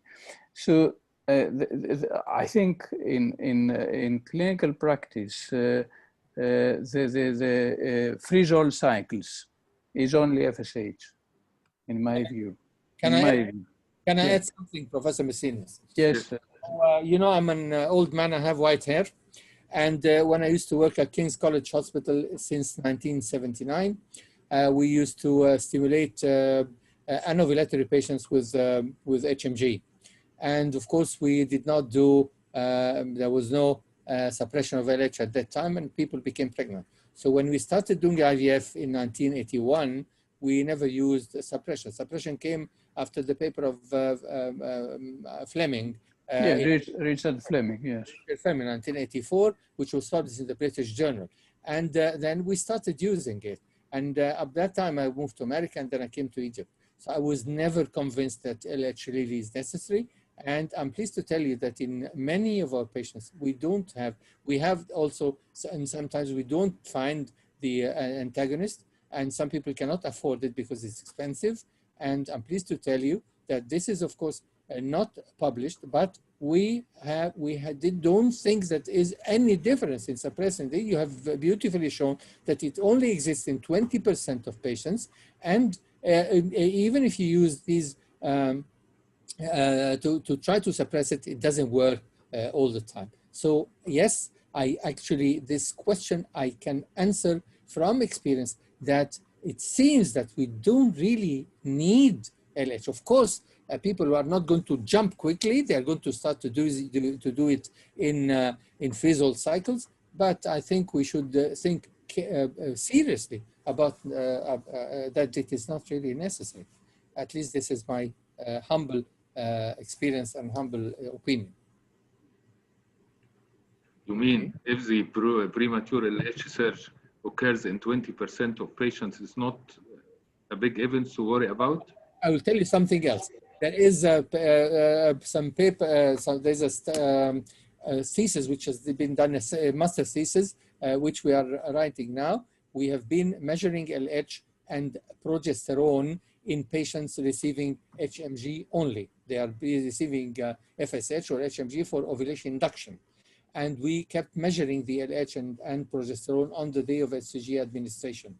And in fact, there was no difference in pregnancy rate in those who had a high LH or a low LH, but there was a difference in progesterone. When progesterone rose above 1.5, I personally was astonished about that. I thought it would be 3 nanogram per milliliter, but when it rose about 1.5 nanogram per milliliter, nobody became pregnant, at least in our series of patients. Yeah, So, because it affects the endometrium, Hassan. Yes, and the thing is that this is for the fresh cycles, and I agree with you. For the frozen cycles, you do not need to worry about progesterone, because if you give exogenous progesterone, why to worry for the endogenous progesterone? I see. So I think the suppression for the freeze-all cycles is not necessary. Neither agonist or antagonist or progesterone, except of course triggering with the GnRH agonist. But again, what I'm saying is that this is information coming out from my talk, which is based on existing data, of course, either experimental or other research data. And of course, this creates, some new ideas about that. But the guidelines, we have to follow the guidelines. And the guidelines say, okay, you use that and that, because it is also, items that may arise regarding, legislation problems sometimes. So it is better to follow the guidelines, but the evidence may change in the future. Yeah, but for the time being, till we have to follow the it is concrete, we have to follow the guidelines, the available guidelines. Can I add something, Professor Hamagid? Now, all this depends on a meta-analysis which was produced by Hughes Italia in 1992 at the beginning of suppression.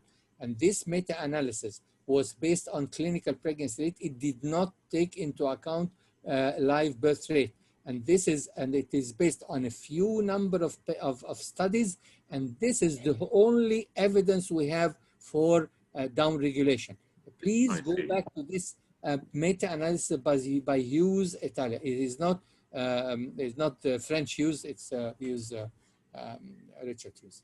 But I mean, even if you monitor progesterone during ovarian stimulation and progesterone goes up, you just freeze the cycles. Yeah, sure. The oocytes. So you do not cancel, you freeze the oocytes. So there is no problem, in fact. Even if you start without suppression of LH, you start with FSH and monitor progesterone, progesterone goes up, you just go for freeze-all. That's it, you do not cancel the cycle. The freeze-all is expanding now. Yes. More and more people use it. If we have time, I have a couple of questions for Dr. Tariq Galbaya. One comes from my dear colleague, Professor Yusuf Abu Alwan. He asks about how to overcome the effects of clomiphene citrate on the cervix and on the endometrium. Right. In my own practice, again, I don't come across many of these patients, but if I do, and if I find that the patient did not get pregnant, I usually just change the clomiphene. I go with something like tamoxifen, and then see what happens. But again, some of my colleagues, they do give estradiol, starting from day 10, which is usually when you're going to see the patient. Which estradiol? Which one? Well, estradiol valerate. Estradiol valerate, the one in cyclopyrinova, for example, or estradiol valerate. 2 milligram? 2 milligram, the one that we use in UK. So you can use 2 milligram twice a day or 3 times a day, starting from day 10 of the cycle, which is usually the day you starting from day 10? Day 10. Yeah.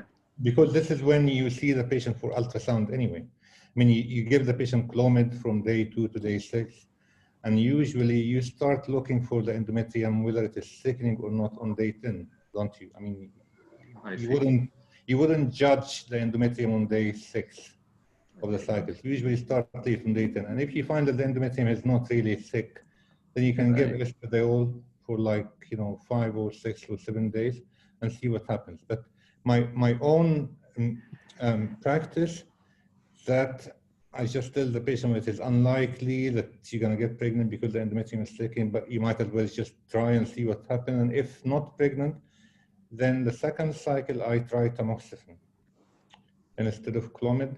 And usually I find some improvement with tamoxifen. As you know, tamoxifen does not have negative impact on the endometrium. Indeed, actually, it stimulates the endometrium. That's why you worry about postmenopausal patients receiving tamoxifen for breast cancer. When they come with bleeding, you do ultrasound, you find the endometrium is sick. So it's the other way around. So, and tamoxifen is also licensed for ovulation induction. Okay. Dr. Luanis, you were saying something. Yes, I just wanted to ask Professor Tarek about whether they in fact use the ultrasound monitoring of clomiphene treatment, because in my practice we do not do any ultrasound scan in the patients before we do an ultrasound scan before the treatment, but not during the treatment.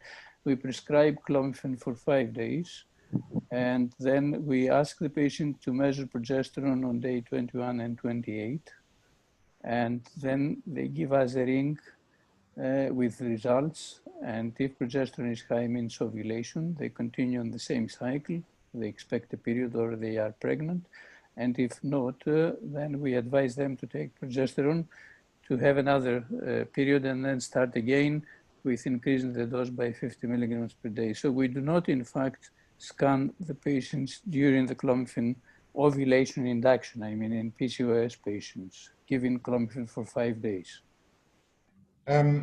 You're quite right. I mean, the practice vary across UK. I'm not saying that all UK do ultrasound. I mean, if you look at NICE guidelines, they do recommend doing ultrasound scan at least in the first Clomid cycle. That has been recommended, yes. Sorry? That has been recommended for the first cycle in case the patients over-respond. Yes. Yeah, so it is recommended. So we do it in the first cycle. We don't do it every cycle. We do it in the first cycle. Okay. And if the patient, if the patient responds normally, i.e., there are no multifollicular development. Yes. Then we don't have to do it in subsequent cycles. Okay. So we identified that the patient, for example, responded normally to 50 milligrams of Clomid. The patient did not get pregnant. We asked her to take it. And we also check, by the way, we also check serum progesterone as well. So we don't only do ultrasound, but we do ultrasound and serum progesterone. Yes, fine. I think that is the practice. And in fact, this is the practice which I still do and which I did when I was in the UK, in Edinburgh and Aberdeen. We used the same protocol for clomiphene, and we still do the same. I mean, I fully agree, and this is cost effective as well. I mean, obviously, if you're doing it for your own private patients and you want to make her feel like, you're doing something extra, this is different. But for our NHS patients, we do it only in the first cycle. Yes. Provided that the patient responds. If the patient does not respond to 50, then we do it again in the second cycle with 100 milligrams. Yes. Yes. Okay. Thank you. Okay. If we have... Okay, maybe we can take 1 or 2 questions, and then we need to finish close the presentation. Okay, I have another question for Dr. Tarek. How to manage a rapidly growing follicle? If the follicle on clomiphene citrate stimulation rapidly grows till it reaches a size of 20 millimeter before the 10th day or the 9th day, as the question of Dr. Ahmed Badr. Again, come to the problem with monitoring. Yeah, well, I mean, as long as you can actually, you need, when you do follicle tracking, you do need to do like baseline ultrasound scans. So you need to know what do you start with. So you need to have a look at the ovaries, on day 2 or day 3 when you start the Clomid, and make sure that there is no like a cyst or a follicle or whatever. And then if you can definitely see that the follicle is growing and you reach day 10 or whatever, then, I mean, for my own patients, I don't give HCG for triggering.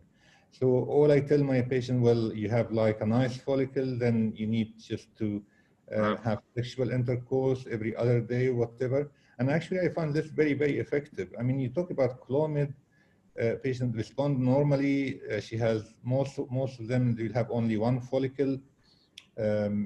Only a few patients will have more than one follicle, like 2 follicles. Then you tell them, well, just to try and have sex every 2 or 3 days for a week or so, and then see what happens. So it doesn't really matter.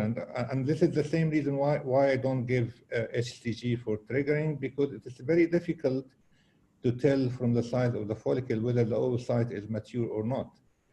So why should you bother and give HCG? Just let it happen naturally. Even for my IUI Clomid stimulated cycle, because we don't give gonadotropin for IUI in our institute. I used to work in Manchester and they used to give gonadotropin for IUI, but in Leicester, we only give Clomid. So what we do ultrasound and we ask the patient to check urinary LH daily by one of those commercial available ovulation kits, like something called Clear Blue, and starting to check for ovulation from day 10 or so.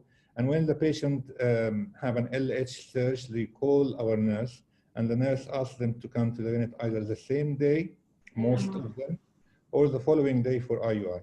So I find this actually more effective than giving the HCG trigger.